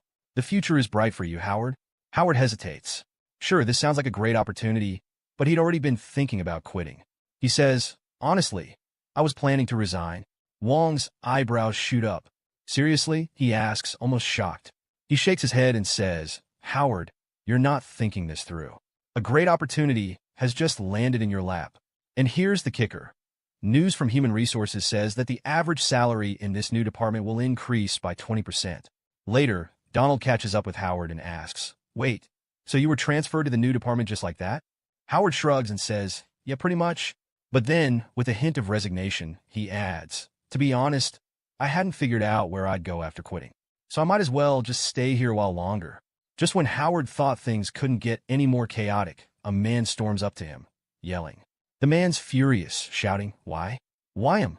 It turns out he's a team leader in the advertising department, a guy who's made huge contributions to the company. In his mind, he deserves this new position. He can't believe it. Howard, of all people, getting the opportunity? But before things escalate any further, a voice cuts through the commotion. A calm but firm voice. That's enough. The room falls silent. It's the boss. Everyone freezes. The boss turns to the man and says, "Mr. Liu, come in here and apologize. You've just embarrassed yourself." Mr. Liu, visibly stiff and frustrated, walks over. He mutters something about the vile vibes in the advertising department. Then, looking directly at the angry team leader, he throws out a challenging question. "Do you doubt my ability to select the right person for this position?" Suddenly, the man's panic sets in. "Of course not, sir," he blurts out, backpedaling quickly. The boss doesn't let up. "You should have been taught a lesson long ago," he says coldly. "You're always hasty. Reckless. This position needs to go to someone better." The man is stunned into silence. Then the bombshell drops. The boss announces, loud and clear, that Howard will be transferred to the new marketing department. Oh, and Howard's current work? It'll be reassigned to others, under the guidance of a new team leader. At that moment, Mr. Wong turns to Donald. "Donald, do you want to take over as the new group leader?" Donald's jaw nearly hits the floor. "What? Me?" But then, gathering himself, he quickly stands up. "Yes, sir. I'll do my best." The boss nods and shifts his focus back to Howard. "Howard, you don't need to work today. Pack your things and get ready for the marketing department." Howard simply replies, "Okay." As Howard starts gathering his things, he thinks to himself, "What is this feeling? Mr. Wong, Mr. Liu, they're all being way too nice to me." Before Howard can process any of it, Mr. Liu steps up again. "Oh, Howard, one more thing. There's a party for the staff of the new department after office hours. You should come. It'll be a good chance to meet your new colleagues and discuss your plans." Howard nods. "Got it, Mr. Liu." Then Mr. Liu turns to the rest of the office. "Listen up, everyone," he announces. "I don't know where you all heard these rumors about layoffs, but let me be clear. There will be no layoffs in the advertising department." The entire office breathes a sigh of relief. People start cheering. "That's great news," someone exclaims. One guy laughs nervously and says, "I was so scared, I even bought a train ticket to head back home." Mr. Liu shakes his head with a small smirk. "All right, enough. Back to work. I'll see you all later." As Mr. Liu leaves, Mr. Wong calls out, "Have a good day, sir." Howard watches him go, still puzzled. Who even is Mr. Liu? He thinks. I've never seen him before. So, why would he be so nice to me? Meanwhile, in his office, Mr. Liu flips through Howard's CV. He shakes his head, muttering to himself, mediocre. That's all he is. So why did Sabrina insist on giving him a spot in the new department? Donald stands before his team, looking frustrated. The department didn't meet the target for this month. Let's talk about it, but his words fall on deaf ears. One employee sits there casually, legs crossed, looking almost bored. Another stares off into space, clearly not paying attention. And a third, busy playing with his phone. Donald sighs to himself. They don't care at all. A man approaches Donald, smirking. Is this your first time leading a team? Donald doesn't deny it. The man continues, well, it's obvious you need more management experience. He goes on, almost mocking him. Howard always said he'd jump ship to another company. If that happens, it's just going to be you and us left in this department. And let's face it, if you can't lead us, no one's going to have your back. Another employee chimes in, saying what everyone else seems to be thinking. What's the point? Whether we work hard or not, the results don't change. Why not just take it easy? Donald listens in silence. Leadership isn't as easy as it looks. Meanwhile, Howard sits at his desk, quietly talking on the phone with his mother. His mom asks softly, Are you coming home for the spring festival? It's been 2 years, Howard. Howard hesitates. Is everything okay? How's Dad? His mother assures him. Everything's fine. I know living in a strange city is tough, so take care of yourself. Okay. Howard smiles faintly. Don't worry about me, Mom. I'm doing great, actually. I even got a raise today. Soon enough, we'll clear the debt. His mother's voice cracks a little. You've been through so much for us, Howard. We owe you. Howard shakes his head, still smiling. It's fine, Mom. This will all be over soon. Suddenly, a voice interrupts Howard's thoughts. Excuse me, are you Howard? Howard looks up to see a young woman standing before him. She introduces herself with a friendly smile. I'm Sandy Day. team leader from the marketing department. I saw your picture while going through the payroll. Howard politely greets her, but he's caught off guard when she asks, "Are you planning to get your department together?" Howard doesn't answer directly, but thinks to himself, "The mansion in my dream. That's where Sabrina and I used to live." Sandy breaks his train of thought. Mr. Liu likes throwing parties at his place. Want to come along? Howard hesitates, but eventually agrees. Okay. Sandy gives him a quick warning. Just so you know, Mr. Liu is obsessed with cleanliness. You want to keep that in mind when you're there. Curious, Howard asks, "What should I pay attention to?" Sandy gives an example. For starters, clean your shoes before stepping inside. He hates dirty floors. Howard's mind drifts back to his dream again. The mansion and my bloody foot. He mutters, "I see." Sandy adds one last rule, "Oh, and don't go into any other rooms, especially not his bedroom." Howard stiffens. A chill runs down his spine as memories flood back. Sandy notices his pale face. "Hey, are you okay?" Howard snaps out of it, forcing a laugh. "Yeah, I'm fine." Suddenly, a commotion erupts nearby. Someone yells, "Stop him! Catch the thief!" Howard and Sandy turn to see a man sprinting through the office. Without thinking, Howard grabs Sandy's bag. "Howard, what are you doing?" Sandy shouts. There are important files in there, but Howard doesn't listen. He waits for the perfect moment, then hurls the bag through the air with incredible precision. Smack! The bag hits the thief square in the back. He stumbles, crashing to the ground. Howard and Sandy rush over, collecting the scattered papers. A woman approaches Howard, relief written all over her face. "Thank you so much. Nothing's lost thanks to you." Howard blinks, processing what just happened. He thinks to himself, did I really just hit the thief? Sandy grins at him, clearly impressed. "Howard, that was unbelievable. You nailed it perfectly. Can you teach me how to do that?" Howard scratches his head, a little embarrassed. "It's nothing special." Sandy shakes her head. "Are you kidding? You're amazing. That was incredible accuracy." Howard wonders to himself, where did she get all this energy? As they continue picking up the papers, Sandy laughs. "You're a hero now, Howard. I mean, this is our first time working together. I had to be polite, but now, I'm just being honest. You're incredible." Howard shrugs. It's not a big deal. The commotion settles as a young boy standing nearby calls out, "Hey, let's help them pick up the rest of the stuff." The woman nods gratefully. "Yes, we really should thank this young gentleman properly." Sandy thanked the lady. Howard stumbles across something unexpected, a card from Eggel Capital Limited. Howard's holding it, examining the details, when Lawrence notices and asks, "Is this card from our files?" Sandy, who's nearby, looks surprised and admits yes. She quickly explains, Eggel Capital Limited is no ordinary company. It's a massive deal. This corporation is one of their most important business partners. But then, she adds something else. Don't show this to anyone. Turns out, the card belongs to none other than Mr. Lawrence, a powerful figure. He's not just any businessman. He's the boss of one of the world's top 100 companies. Howard raises an eyebrow, intrigued. The world's top 100? The name seems oddly familiar. That's when Sandy drops another piece of gossip. She tells Howard that Ms. Sabrina, yes, the same Sabrina, might be dating Mr. Lawrence. And if the rumors are true, she's about to go on a cruise trip with him.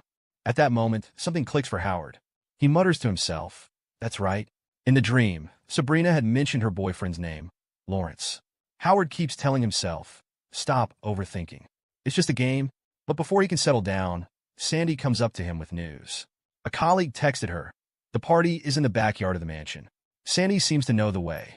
Let's go straight through the living room, she says. Then turn left, walk down, and take a right at the second fork. Howard follows her into the huge mansion. And as they walk, Sandy warns him with a smile. This place is so big, you might get lost.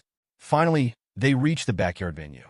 A few people are waiting, and one man, clearly impatient, asks Sandy what took her so long. Another man eyes her, while Sandy casually says to Howard, marvelous, isn't it? How did you find this place so quickly? It's like you're walking around your own house. Howard doesn't respond, but he feels a little out of place. Then he spots Mr. Liu and Sabrina. Mr. Liu gestures for everyone to hurry up and grab a seat. The whole marketing department is here. Let's begin the meeting. Sandy nudges Howard. Come on, let's sit at the same table.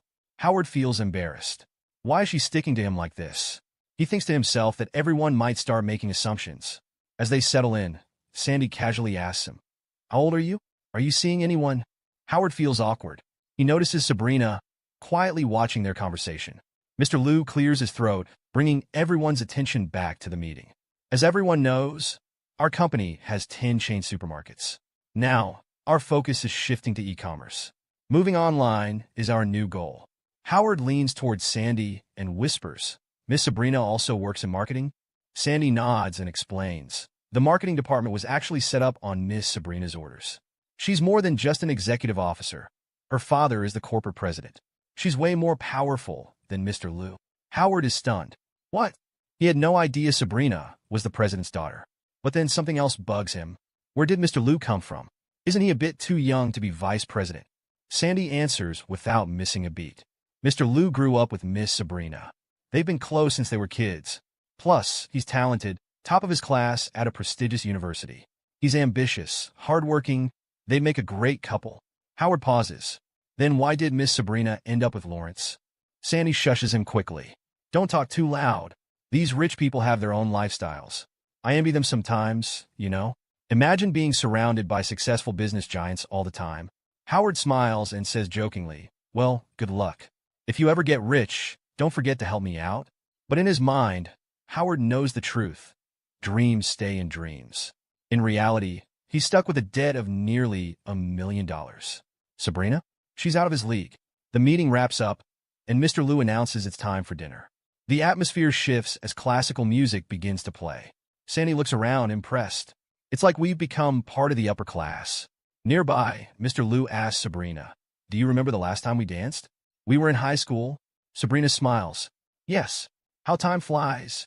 Howard watches them from his seat as a chef approaches their table with freshly cooked steaks. Sandy gasps. This steak probably costs as much as a month's salary. Howard grins. Can I meet your expensive steak? Sandy laughs and shakes her head. You sound like such a redneck. Forget all the bad stuff and enjoy tonight. Live with pride and dignity. Howard takes a deep breath. She's right. He glances back at Mr. Liu and Sabrina, who are now dancing together. Suddenly, a memory hits him. Sabrina, smiling at him one evening when they were drinking wine together. He remembers asking her if it was fake brand wine. She laughed and said, yes, but it tastes fine. Perfectly sweet. Sabrina glances at Howard too. Someone nearby whispers, what a sweet couple. Howard snaps back to reality, hearing chatter around him. The employees seem relaxed, enjoying the evening. People praise Mr. Liu, how well he treats the staff, how he and Sabrina have grown up together, always sitting next to each other in school. They're made for each other, someone says. Howard quietly thinks to himself, Mr. Liu seems like a good guy. Sabrina will probably have a happy life with him. But then he asks himself, will she? Before he can think any further, Howard suddenly yelps. He's burned his hand. Turns out, in his distraction, he touched the hot steak. Sandy scolds him. Are you an idiot? The chef just said it was freshly cooked. She grabs water and carefully pours it on his hand. Thank God it's not serious. It'll heal in a couple of days. Grow up, will you? Howard, embarrassed, thanks her softly. But now everyone in the room is staring at them. Someone teases. Looks like there's another couple in the marketing department. Howard jumps up. Wait, that's not what you think. But someone else shouts, congratulations. And Sabrina is looking at Hayward.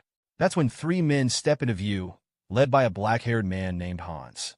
With a sly smirk, Hans comments on the fun happening around them. He claims he heard Miss Sabrina might be joining the marketing department, and naturally, he came to congratulate her. But something has caught his attention. Mr. Lawrence's fiancée dancing with another man. Howard, watching the scene unfold, leans in to ask, who is this guy? Sandy quickly answers, Hans. He's the general manager for Capital Limited's domestic region. And here's the kicker. Lawrence likes him. Does he work for Lawrence? Howard asks. Sandy just shrugs. This whole thing feels awkward. Honestly, I don't know which side to take, she says.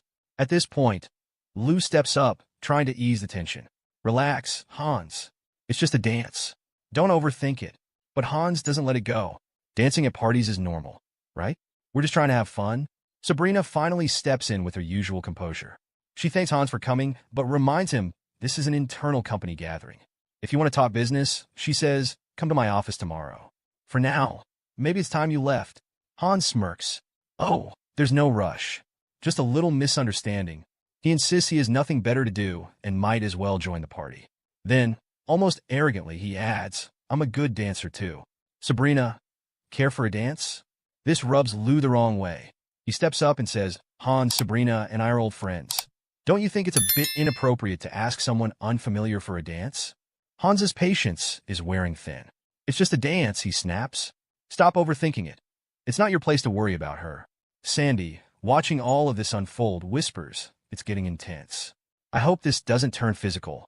Trying to avoid escalation, Sabrina puts her hand on Lou's shoulder and says, Hans is our business partner, so let's be nice to him. Hans seizes the moment. Brilliant of you, Miss Sabrina, he says, offering his hand again. Sabrina accepts reluctantly, and, just like that, Hans sweeps her onto the dance floor. Sandy rolls her eyes. Did you see that? He swooped right in. Then, she adds, Mr. Lawrence has it all planned out. Long-distance relationships are tough, but Hans is now in charge of picking Sabrina up to meet him. As they dance, Sabrina keeps her distance. You don't have to press against me, she says firmly. Hans laughs. Fine, fine. I'll stop. But maybe you should stop pretending you're some kind of juggling circus performer. Sandy can't help but notice Lou on the sidelines. Mr. Lou must be furious, she whispers, but there's nothing he can do. Capital Limited is leagues ahead of his company, and he's way inferior to Lawrence. Meanwhile, Hans grows bolder, trying to get physical with Sabrina. But she shuts him down quickly. She takes his hand, smiles faintly, and says, You're not very good at dancing, are you? Why don't we call it a day? Hans scoffs. No, I'm just rusty. Give me a moment. Sandy, unimpressed, nudges Howard. Are you just going to stand there? Mr. Lou is acting like a coward, and this is getting worse. Hans, now clearly frustrated, mutters under his breath. Then, he does the unthinkable. He steps on Sabrina's foot deliberately. Sabrina stumbles. Her dress strap snaps. The room gasps. Lou panics, and Howard can't believe what he's seeing. Without thinking, Howard grabs a hot steak from a nearby plate and throws it, straight at Hans. It hits its mark. The steak lands on Hans's face. He screams in shock and pain, his eyes burned. Chaos erupts. Hans's two men step forward, their eyes scanning the room. Sabrina is falling, but Lou rushes to help her up. Everyone else? They're frozen, unsure of what just happened. Hans, fuming, shouts, Freeze! Find out who did this. His men scatter, searching for the culprit.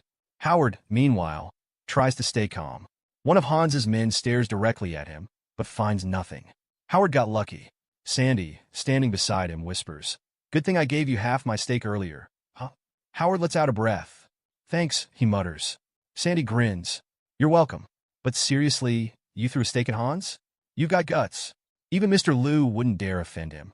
Hans, still furious, demands answers. So what now, he shouts.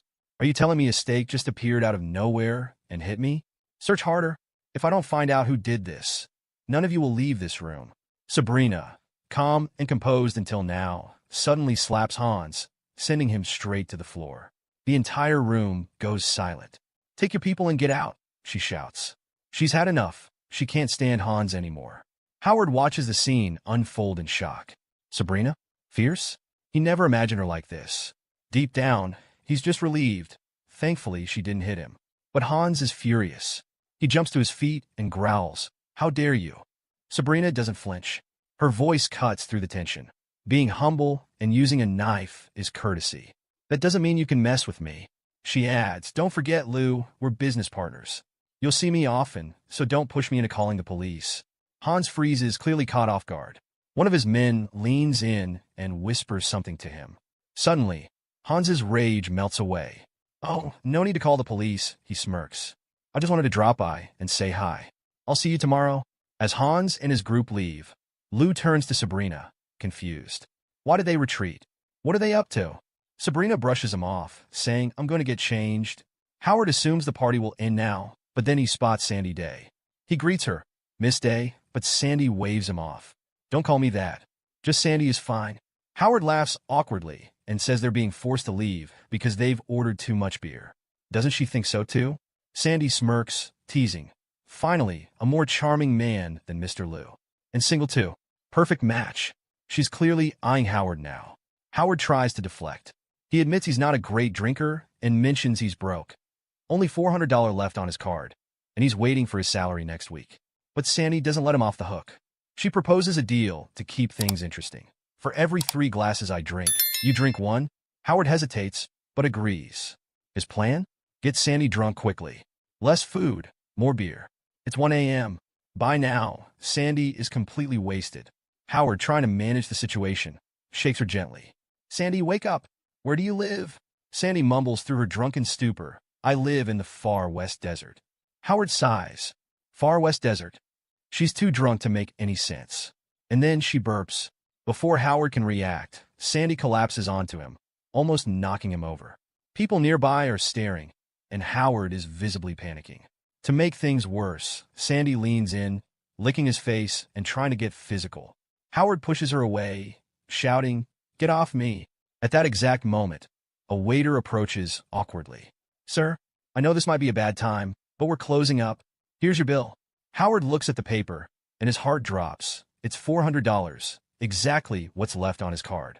Frustrated, Howard pays the bill, drags Sandy out of the venue, and carefully helps her down a dark staircase. Watch your step, Sandy.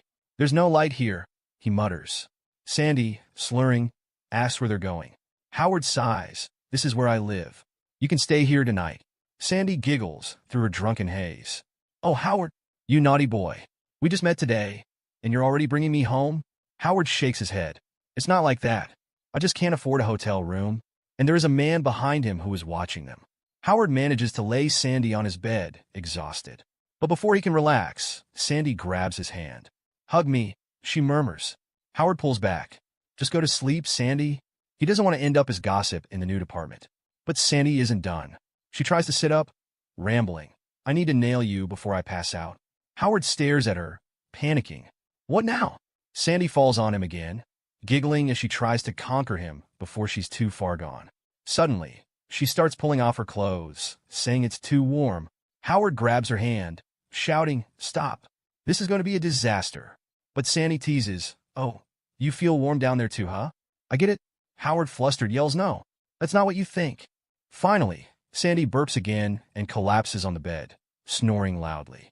Howard sighs in relief. She's asleep? He pulls a blanket over her. It's late, 2 a.m. to be exact. Howard, completely drained, decides he's had enough for the night. He figures he'll just curl up on the couch and try to get some sleep. But as he's settling in, he hears someone entering his home. Confused and a little on edge, Howard quickly gets up. He sees a man standing in front of Sandy. The man's eyes are fixed on her, and he says, She's gorgeous. Howard, now fully awake, steps in and asks, What are you doing here?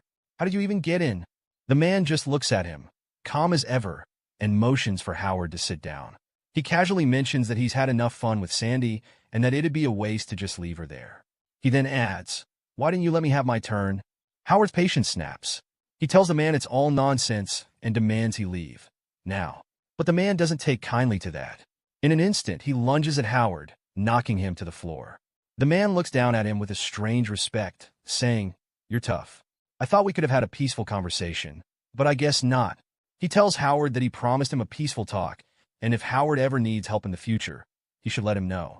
But then the man does something that catches Howard off guard. He starts taking off Sandy's undergarments. The man, almost casually, offers Howard money. He says if Howard needs it, he can give him some once he's feeling better. It's been 20 years since he's been with any woman, and now he and Howard are both men, right? With a sickening grin, he tosses the undergarments in Howard's face. Howard, now disgusted, just mutters, You're sick.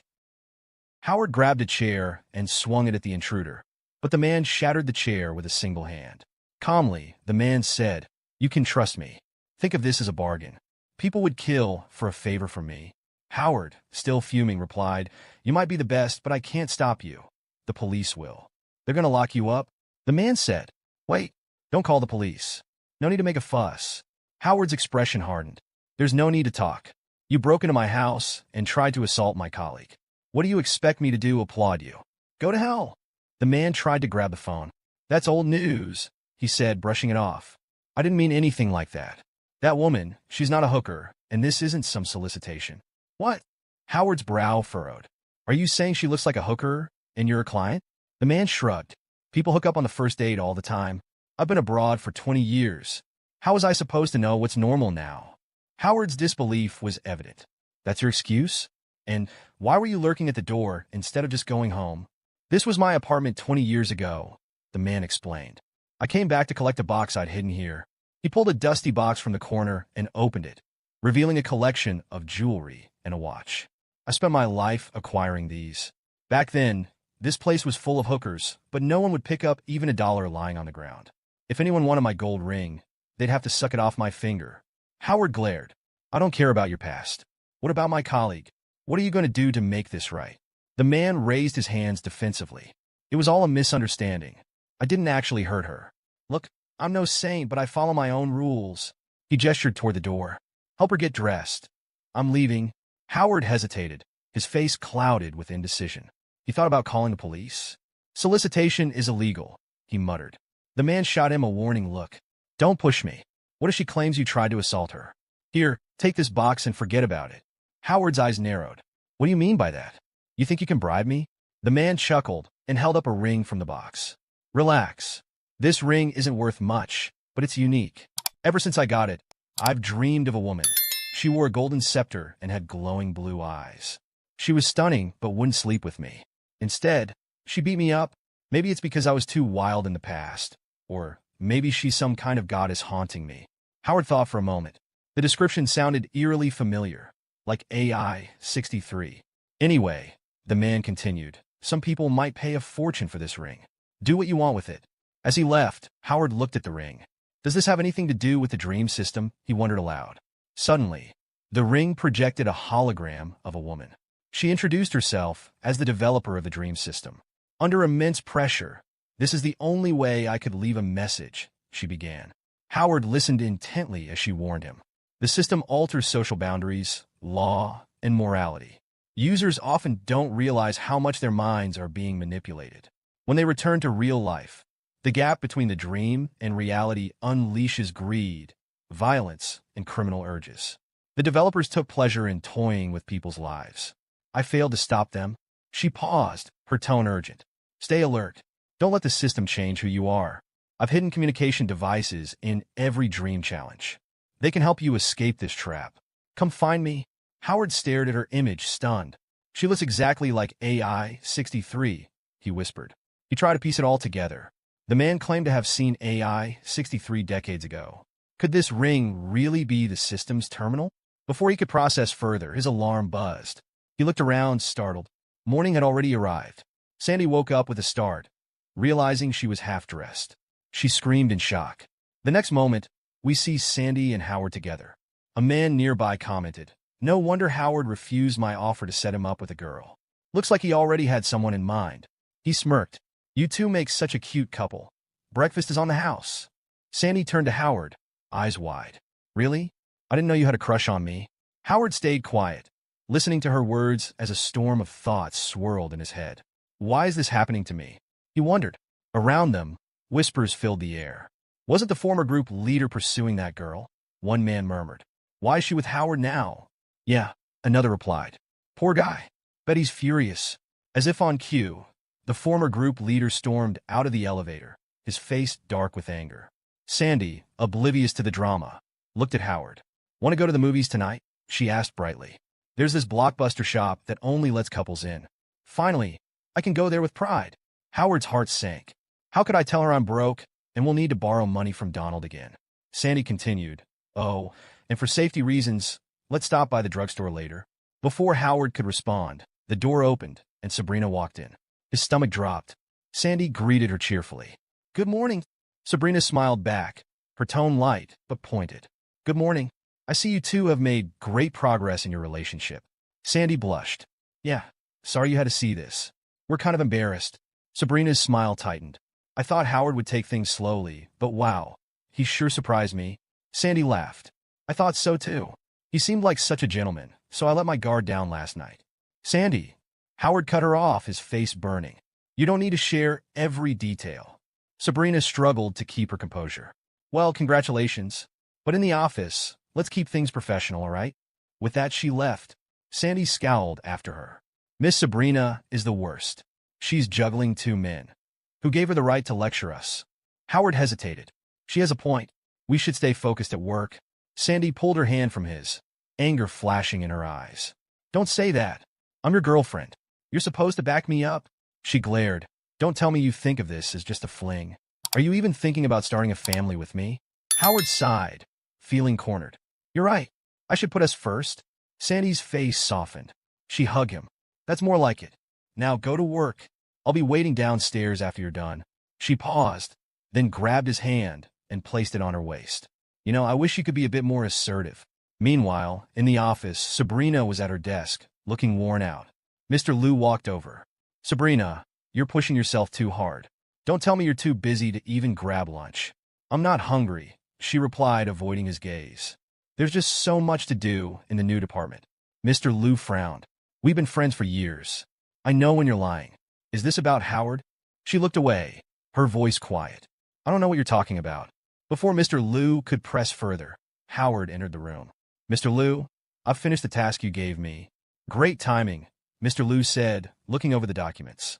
This is good work, clear and concise. Howard and Sabrina avoided each other's eyes. Mr. Liu noticed. Why are you looking down, Howard? What's on your mind? Howard stammered. Nothing. Just the potted plant. It looks like a tomato plant. Sabrina froze. You seem to know a lot about tomatoes, she said cautiously. I do, Howard replied, his heart pounding as memories flooded back.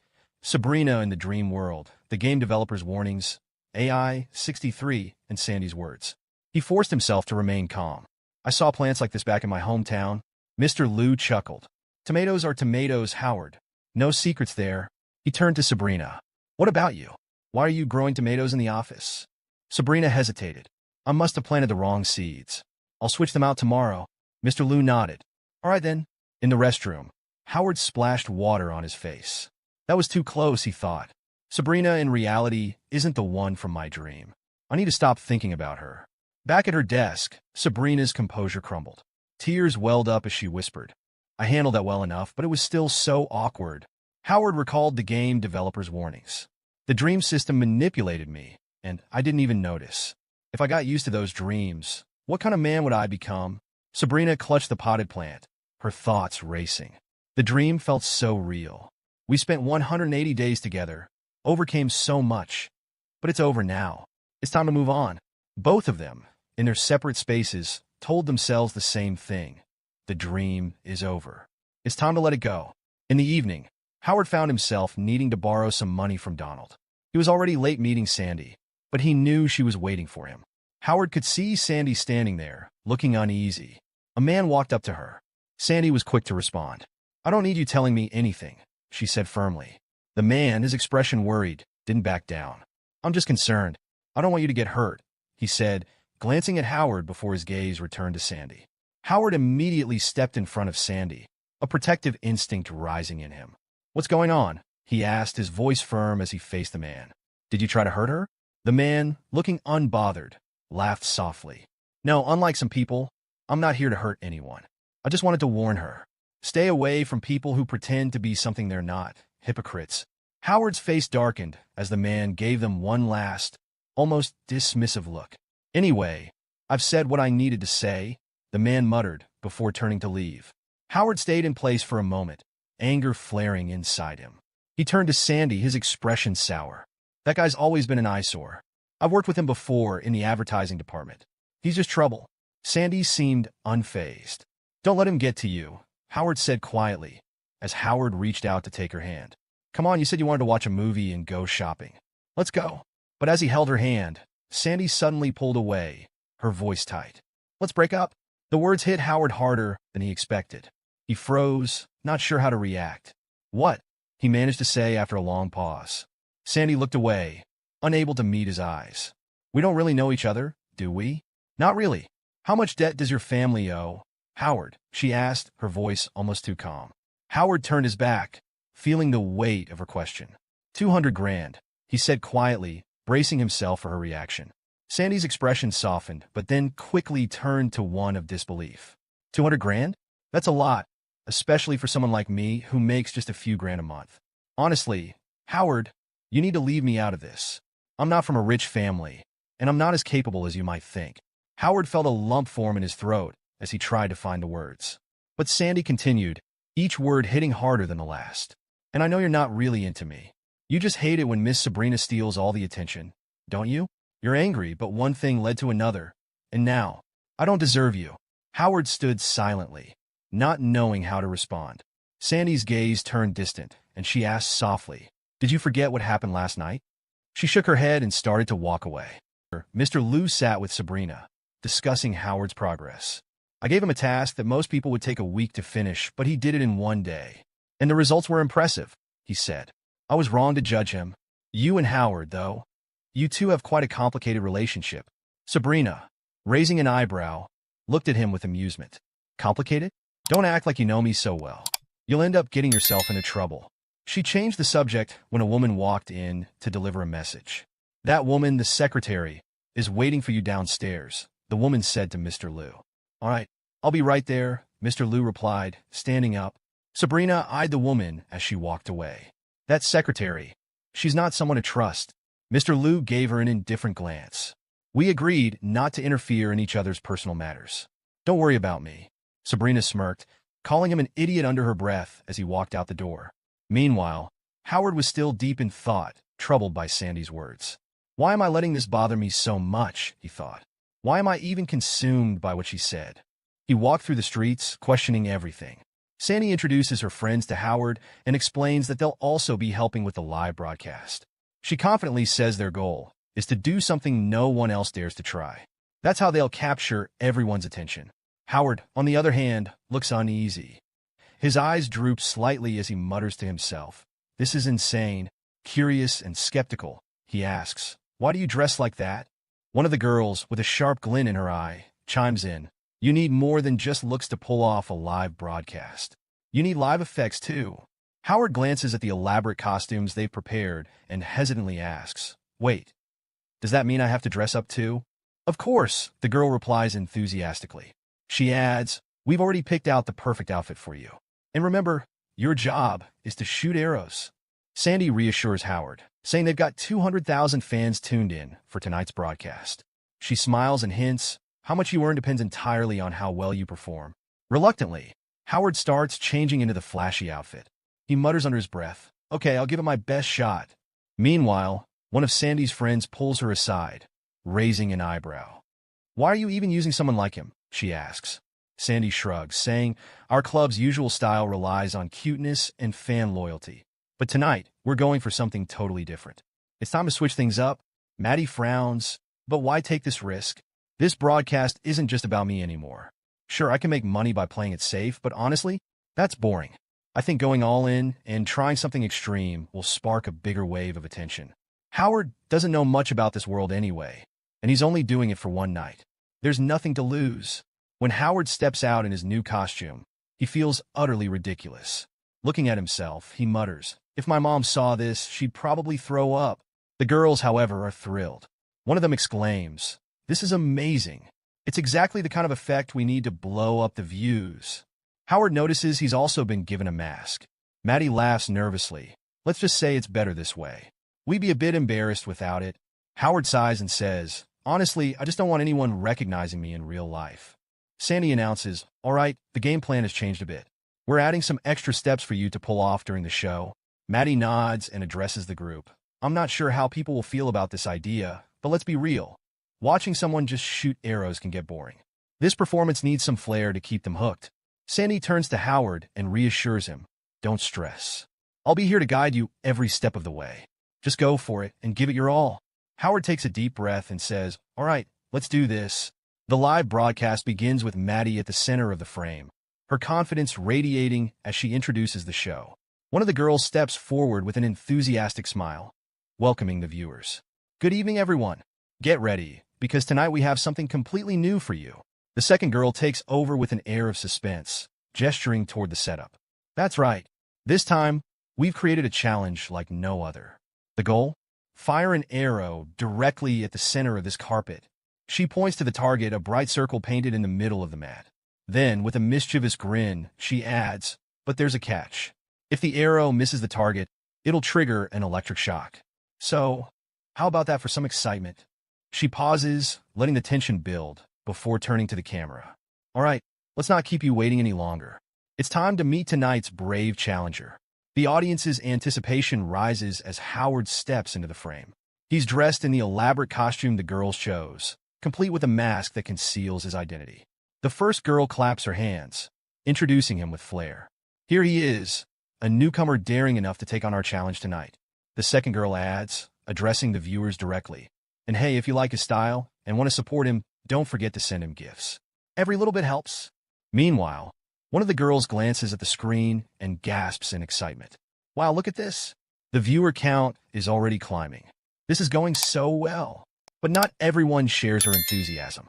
Sandy, standing off to the side, watches the setup nervously. Her gaze lingers on the electrical components wired to the target. The power level might be too high, she mutters to herself. If Howard misses and gets hurt, she steps forward, reaching for the controls to lower the voltage. Before she can act, Maddie grabs her hand. What are you doing? She hisses. Sandy hesitates. I was just... Her friend cuts her off, her tone sharp. Do you want to ruin the show? The viewers came here for something thrilling, not watered-down safety measures. Do you really think they'd stick around if there's no risk? Sandy glares back. But what if Howard, the friend, doesn't let her finish? If he can't handle it, he shouldn't be here. And if you start coddling him, you'll lose the trust of the paying viewers. They worked hard for their money, and they expect us to deliver. Howard, overhearing the conversation, without saying a word, he steps forward and picks up the first arrow. The room grows silent as he takes his stance, drawing the bowstring back with precision. All eyes are on him as he releases the arrow. It flies through the air and lands perfectly in the center of the target. Maddie gasps, her shock evident. Wait, who said he couldn't do it? Howard smirks slightly, his voice steady. I didn't come here to fail. The second girl quickly recovers, turning her attention back to the viewers. Well, folks, it looks like our challenger is off to a fantastic start. She glances at the target, then grins mischievously. Let's see how he handles it with a little more distance. Sandy steps forward again, her concern evident. Wait, the International Championship only uses a 2-meter distance. Isn't this enough? Maddie brushes her aside. This is my program. Let's keep the momentum going. Howard, unfazed, picks up another arrow. He adjusts his stance, takes aim, and fires. Once again, the arrow hits dead center. The girls exchange glances, their shock slowly turning into excitement. Amazing, one of them whispers. The viewer count surges, and comments flood the chat. The first girl grins. We're going viral. Let's raise the stakes even higher.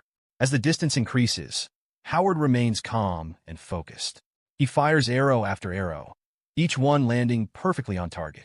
The audience cheers grow louder with every success. 6 consecutive hits, the first girl exclaims. This is incredible. The second girl nods, her enthusiasm building. Let's push it even further. 7 times the usual range. Can he do it? Howard doesn't hesitate. He takes aim and fires again, the arrow slicing through the air and hitting the target dead on. Unbelievable, one girl mutters, staring at him in awe. He's practically at the limit now. Is there anything he can't do? But suddenly, Howard does something unexpected. Instead of continuing, he throws the remaining arrows to the ground. What are you doing? One of the girls demands, her tone sharp. Howard looks at her calmly and asks, Did you expect me to fail before this broadcast even started? The girl looks taken aback, unsure how to respond. He continues, his voice steady but firm. I'm not here to be your puppet. If you think it's fun to watch someone struggle or fail, then I'm not your guy. I don't find joy in pretending or acting for your amusement. If that's what this business is about, I'm done. Without another word, he turns and walks off the set, leaving the room in stunned silence. Sandy watches him go, a heavy sigh escaping her lips. That's it, she says quietly. It's over. It's hard to find something this viral again. One of the girls stares at the flood of comments on the screen. The audience is going wild, but it's all about this bug now. What just happened? The other girl lowers her head, guilt flickering across her face. I think he was upset because of what I said before we went live. Sandy shakes her head, her expression unreadable. No, it's not just that. Something else triggered him. But why? Well, some time passes and the next day begins. Howard wakes up to the sound of his phone ringing. On the other end is Sandy, her voice bubbling with excitement as she exclaims, We've gone viral. Howard, still half asleep, feels a bit confused, but soon realizes what she means. His photos have taken the internet by storm, and people are now creating memes out of them. He heads to the kitchen for breakfast, but before leaving for work, something catches his eye. That strange man, Ty, is busy cooking peculiar dishes with equally odd names. Ty enthusiastically explains that this is his favorite breakfast recipe and that he's still adjusting things. Howard, unimpressed, decides to call him Ty and dismisses both his dishes and their names as crap. He also tells Ty there's no rush since the restaurant isn't opening anytime soon. Ty, surprised, asks, "Wait, I thought we'd be opening in a few days to start earning money?" Howard clarifies that while he's working on it, he has no specific timeline yet.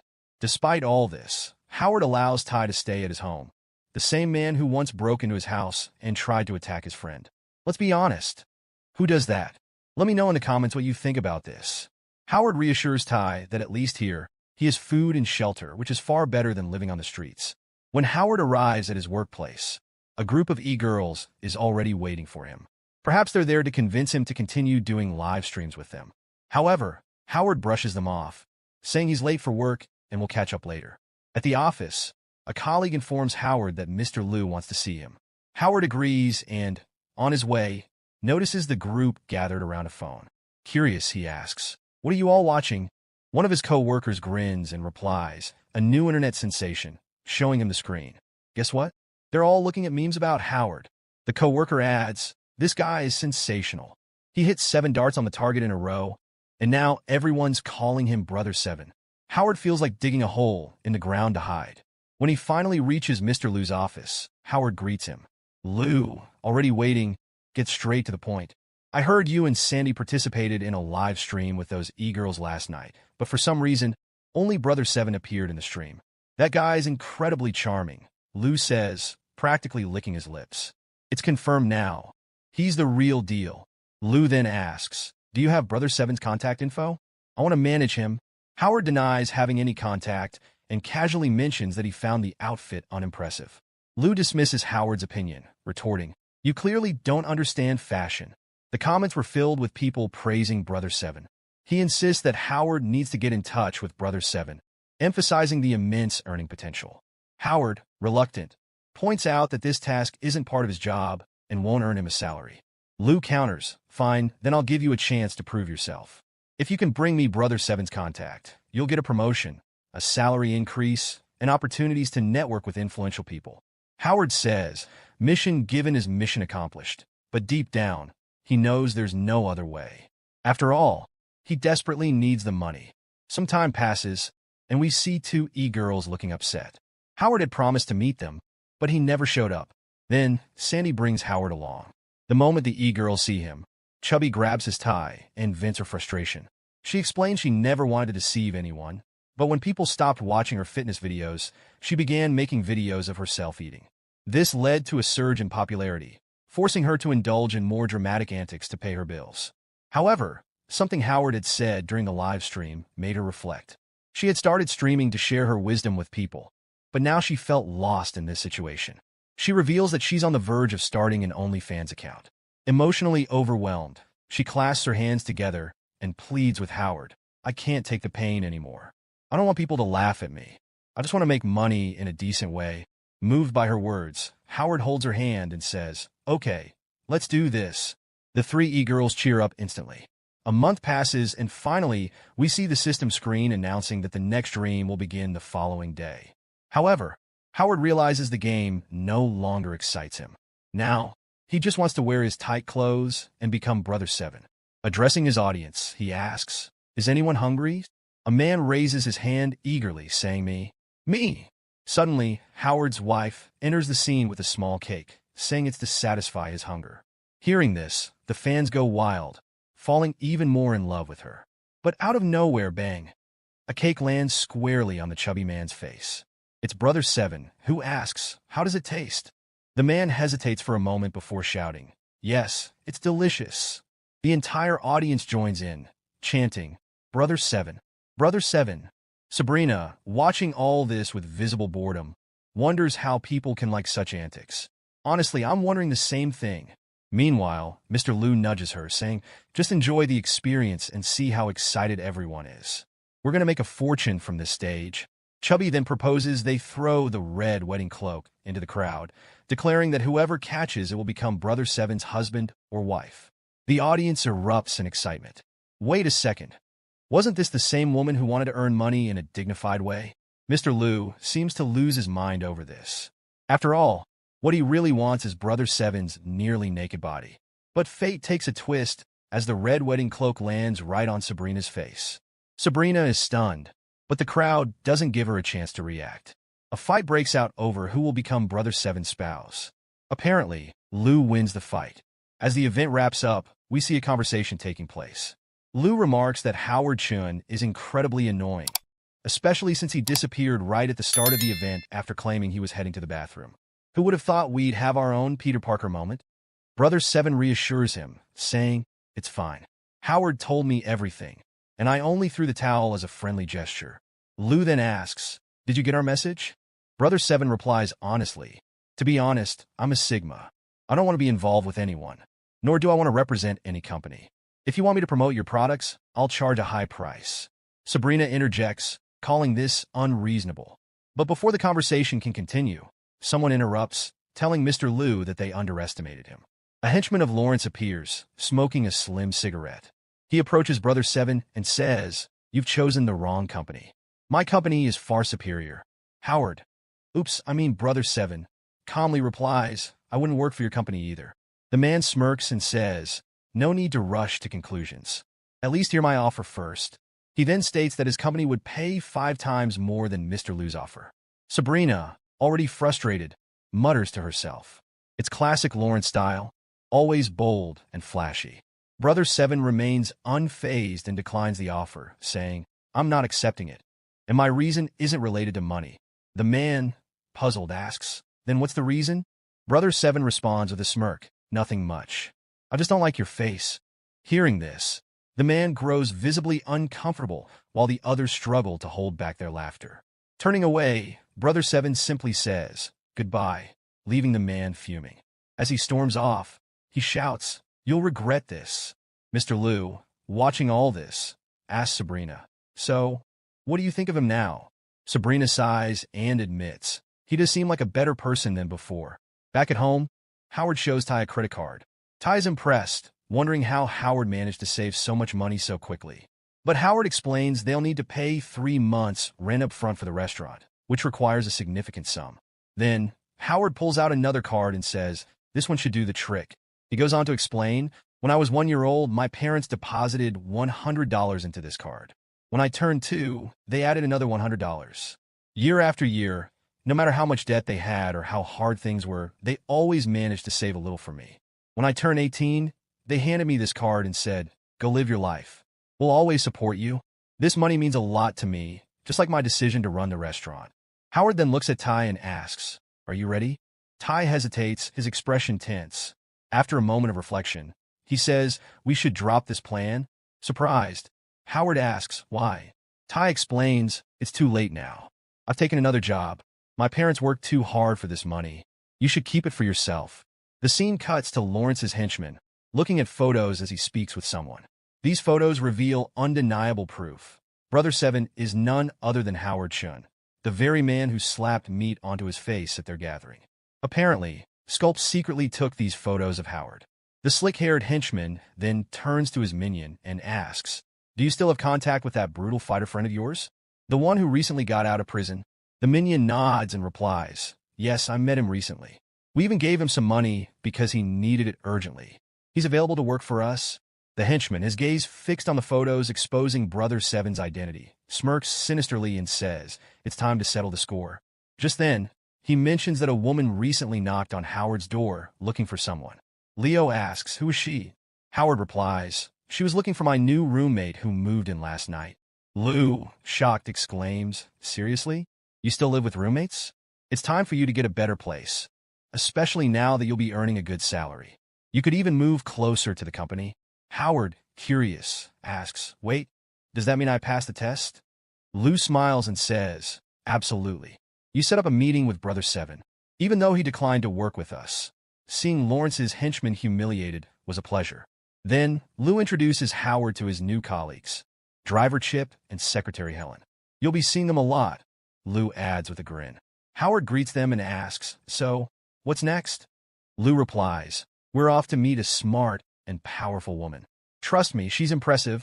The scene cuts to Sabrina and her team, waiting for a meeting. In a lighthearted moment, the powerful woman Lou mentioned, Mrs. Sharon, CEO of Far East Limited, politely says no to Sabrina's initial pitch before stepping out to enjoy a hot spring. Howard walks in with Lou, and Mrs. Sharon gets visibly excited. Sabrina, however, frowns and asks, "Why is Howard here? Aren't we here to discuss business cooperation?" Lou responds casually, "Oh, I forgot to tell you. Howard is now your assistant." He introduces Howard to Mrs. Sharon, who completely ignores his extended hand. She seems more interested in her hot spring plans and leaves. Howard, confused, wonders what he did wrong. Lou reassures him, "Relax.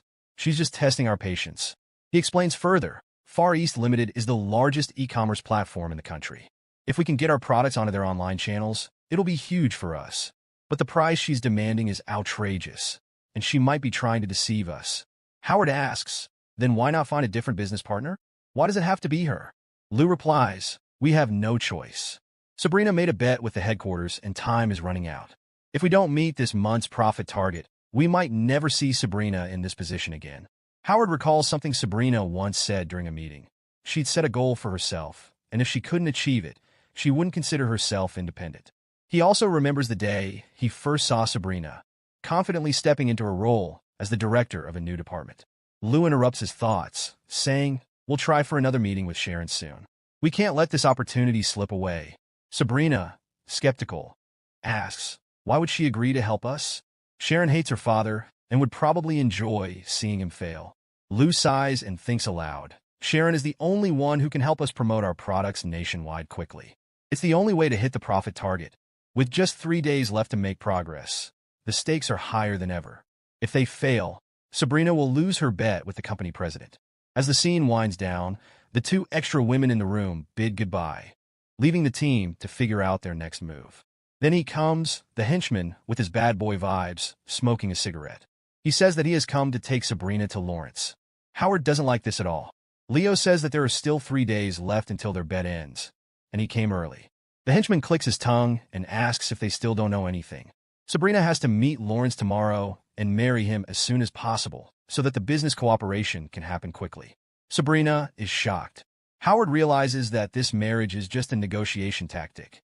Sabrina's father is practically selling her off to that old man just for this deal. Leo says this is absurd. Every father loves his daughter, but the henchman says that it's common knowledge that the Luo Group's capital chain is about to break, which is why it makes sense for Mr. Luo to give his daughter away. Howard understands everything now. The entire Luo Group is in trouble. To prove her abilities, Sabrina has bet on her work performance. If she doesn't meet the target, she will have to marry Lawrence, which is like sacrificing herself to save the company. Howard learns that Sabrina has no interest in Lawrence. When Leo says that they might never see Sabrina again, it means that Lawrence lives in a foreign country. Leo says he can't believe it and will call to check whether it's true or not. The henchman doesn't care. He sticks out his tongue. Sabrina says there's no need. "We know my father always does this. He manipulates my life, and what he does to me, apart from my fate, is suffocating." Leo tells Howard to go to his room and wait for his call. Sabrina needs to rest. The henchman laughs and says that Sabrina shouldn't have insisted on betting with Mr. Luo. After all this drama, she'll still have to marry that old, crippled man who can barely stand. If she wants children, she'll have to take help from a sperm bank. Finally, he says she deserves it. Howard glares at him angrily. The man understands and asks, "What are you staring at? This isn't your business." Just then, the protagonist's phone rings. He picks it up, and it's a call from an e-girl. She tells Howard that someone has hired a group of haters who are spreading hate against them, making things worse. She says she'll talk to Sandy and see if a solution can be found or not. She will contact Howard later. Howard hangs up the phone and realizes that the henchman was watching all of this. The henchman asks what Howard thinks and says that this is just the beginning. The main course is Brother 7. He says, "Howard, now you're finished," and then leaves everything and walks away. A few hours pass, and we see Howard sitting by the hotel pool. He reflects on how the henchman knows his identity. What will he do now? The e-girls still haven't solved the issue with the haters. Sabrina and Leo are also unsure of what to do. He thinks about Sabrina and what will happen to her if she fails.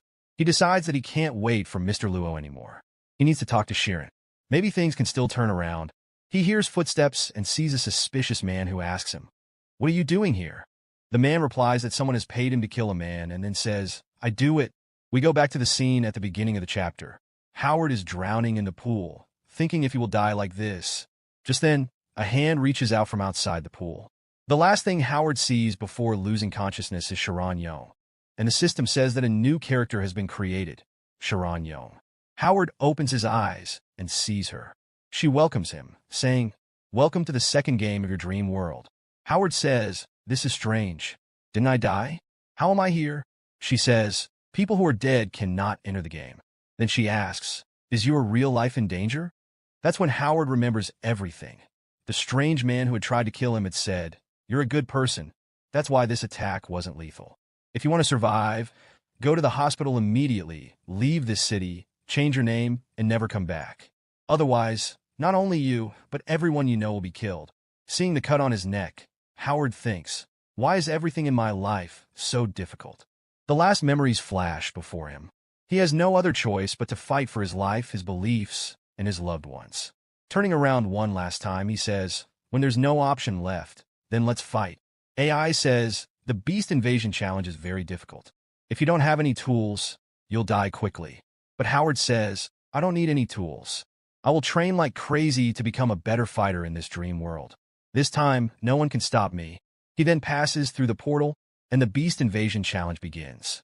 In this game, the player must play the role of a warrior who has survived a war. The player will need to explore, fight, and might even have to run. The difficulty level of the game is 1, and you have 180 days to survive. This time, Howard doesn't take long to understand things. He's been equipped with a bulletproof vest and an automatic weapon. He thinks, with all these things, this challenge will be easier. Just then, he feels something fall on his helmet.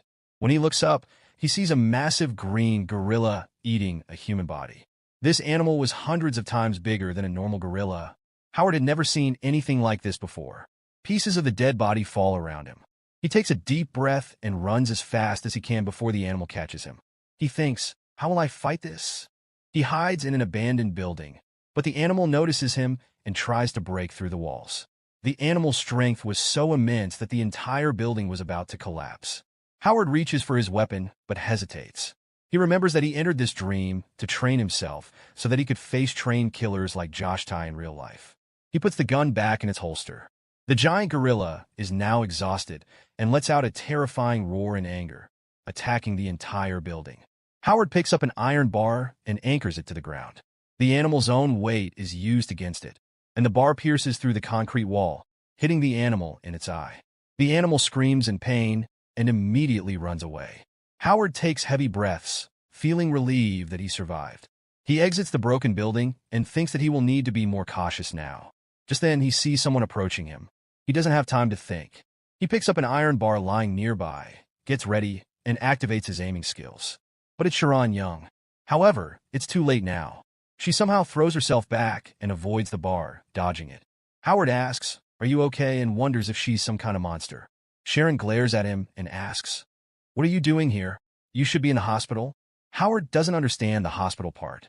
Sharon then explains, "You were covered in blood when you suddenly came into my room and fell into the pool. I called an ambulance and saw them taking you." Howard realizes that after getting hurt, he must have run in search of help and accidentally entered her room. In the real world, he must now be lying on a hospital bed. Howard tells her, "When I woke up, I was in these strange ruins," and asks how she ended up here. In his mind, he thinks that he never planned to start this game or to ask for a copy of Sharon Young. Sharon explains, "I suddenly woke up here too. Then I heard a voice and went to see what was happening." Howard mutters to himself, "There's something off about this game." Then he thanks Sharon, saying, "If you hadn't called the ambulance, I would probably be dead." Sharon replies, "You can thank me later. First, figure out how we're going to survive here." She reminds him, "You're good at throwing things. Maybe you can help me." Howard asks, "Help with what?" Sharon points toward a city that looks half submerged and asks, "Doesn't this look familiar to you?" Howard looks closely and recognizes that it's their company's building. Sharon explains, looking at the weather conditions of Terrence and nearby buildings, "It seems like this is Earth, 300 to 400 years in the future. We've time traveled." She goes on, "The air is foul, and the water is probably caustic. Sea levels are rising, and maybe in the end, Earth will be completely flooded." Howard thinks, so the world's decline will happen like this. Sharon says, "The good news is we're not the only humans left. If we have some time, maybe we can find a suitable habitat. The bad news is There are a lot of monsters here, like that giant gorilla.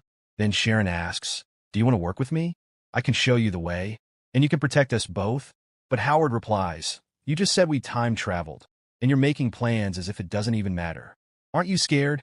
Sharon answers, I just need to survive. They both move toward an area that looks like a desert. Sharon asks, are you a dart-throwing athlete? Howard replies, no, dart throwing is just a hobby. Then he says to Sharon, I didn't expect you to remember my name. When we first met, you didn't even look at me. Sharon says, at that time, you didn't matter to me. Talking to you seemed like a waste of time. Howard says, that's harsh. If you keep judging people like this, you'll never make any friends. Sharon says nothing because they've reached the place she pointed to. Howard says, you were right, this looks like a fortress. Sharon replies, your friends will only come when you value yourself. Don't you think so? But just then, Howard suddenly covers Sharon's mouth and pulls her behind some rocks as a giant centipede creature passes over their heads. Howard takes out his weapon and says, maybe this fortress will disappoint us. He hands Sharon a gun and says, take this and protect yourself. Sharon thanks him and replies, if you need my help, I'll assist you. Howard looks back at the fortress. No monsters are visible around. They both prepare to enter. As soon as they step inside the fortress, Sharon finds something strange. She says, why is this place so clean? It looks like someone cleans it every day. But why haven't we seen any humans here? As they walk, they stop at a place that looks like a military post. There are 3 pieces gathered together as if they form an eagle's nest, but Howard wonders, how can an eagle's nest be this big? Just then, they spot a creature, an unusual, mutated eagle. The eagle flies above them, but it seems to be coming directly toward them. Sharon quickly says, hide, but Howard stands still. Sharon, panicking, asks, why aren't you moving? Have you lost your mind? Your steel spears won't kill this creature. Howard replies, that's exactly what I want. He recalls the incident with Josh Tai, when Tai had put a knife to his neck and said that he couldn't do anything but tremble in fear. Tai mocked him, saying that Howard's talk of changing his destiny was a joke.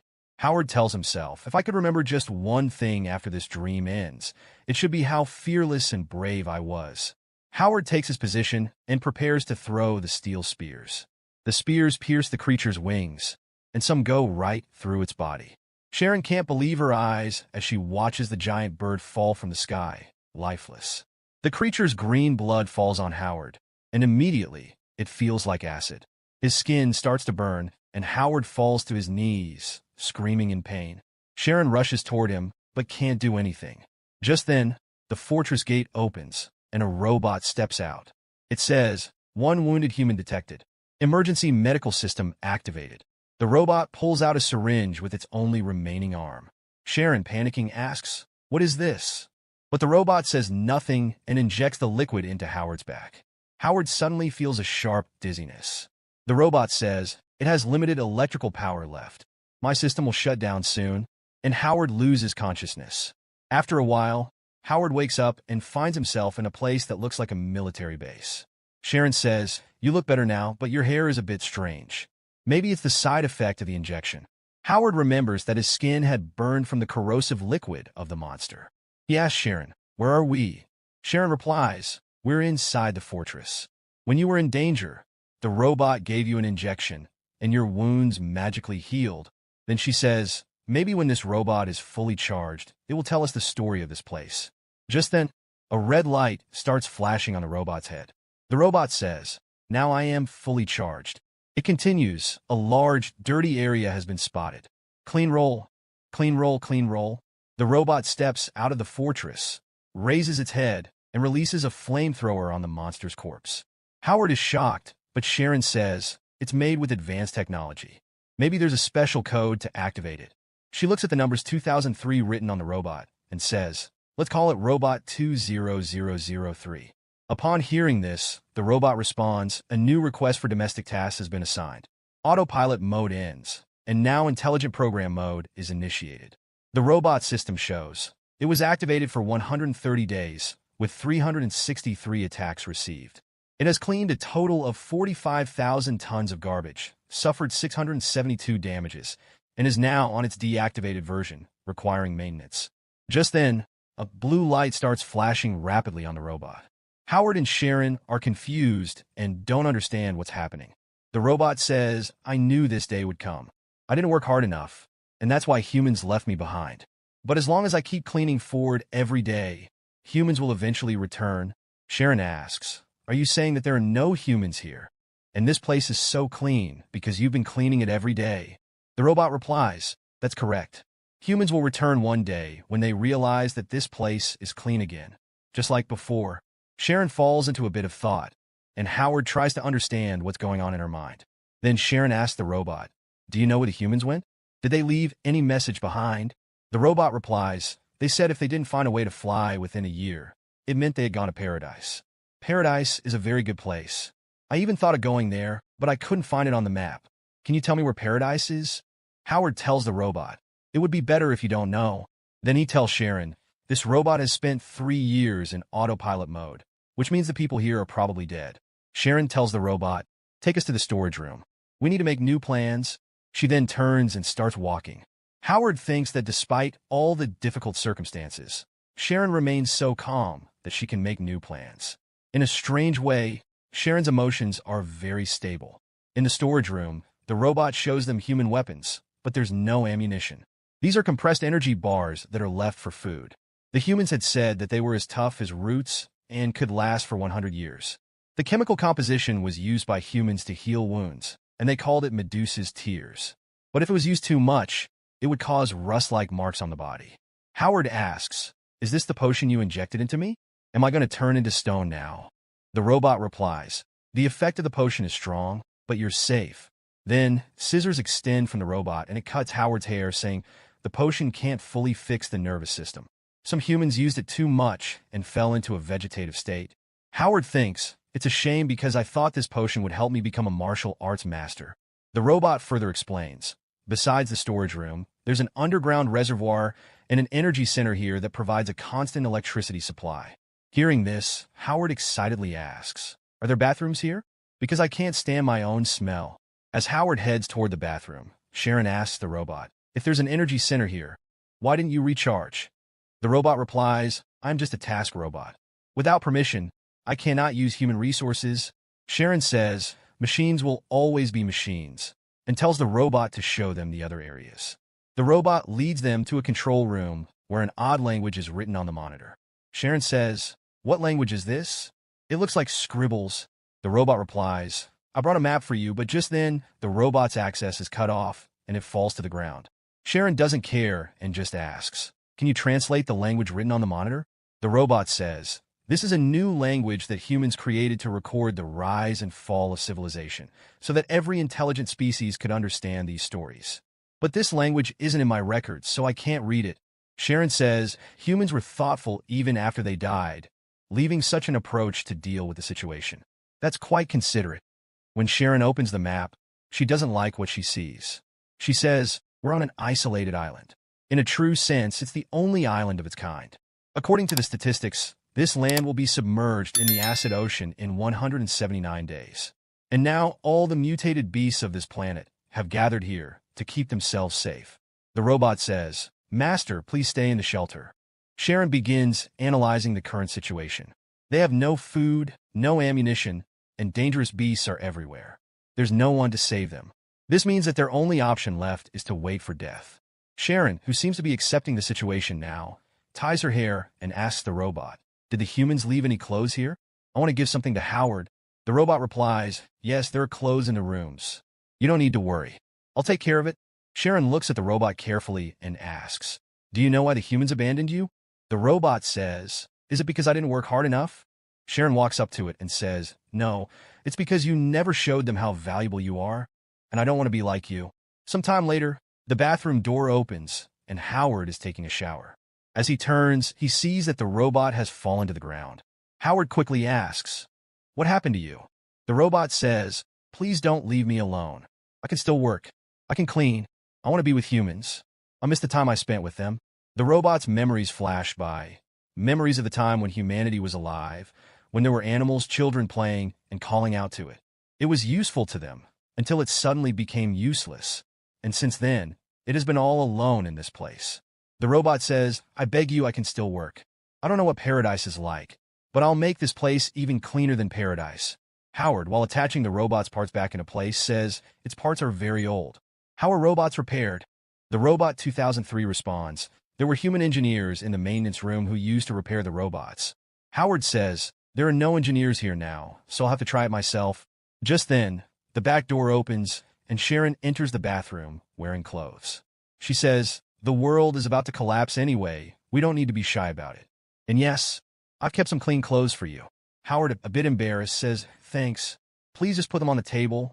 Sharon does so and says, we're in a very bad situation, but we still have a chance to survive. But I don't understand why humans left this shelter, where there was food and shelter, and took the risk of killing themselves. Howard replies, 2003 talked about the place they were looking for. Sharon says, it doesn't matter. The whole world is going to collapse soon. Wherever we go, nothing will change unless there's a place that can protect us from destruction. Only such a place could be worth it, even if it means death on the way. Sharon removes her robe and continues. There must be some useful information in the records, and I can decipher it in a short time. The problem is, the sea level is continuously rising, and monsters are gathering on the land. This will only make our problems worse. As Sharon enters the tub, she says, I hope we continue working as a team until help arrives. I'll keep searching for an escape route, and you keep us safe. But Howard, instead of listening to her, is now completely intimidated because Sharon suddenly undresses in front of him. Howard thinks, doesn't she fear that I might attack her? He quietly agrees with her and looks away. Then his gaze falls on a weapon hidden beneath the robot. Howard wonders what this means. Sharon says, I thought I'd have to use special methods to calm you down, but now I'm relieved to see that you can control yourself.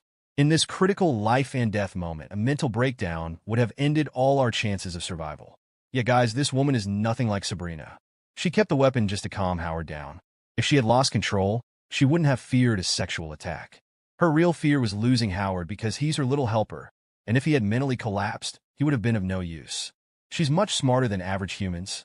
Howard tells her he has some work to do, and then takes the Robot 2003 and leaves the bathroom.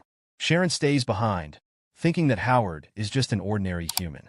The world is collapsing, yet he remains bound by morality. But that's a good thing, because it won't take much time to handle him.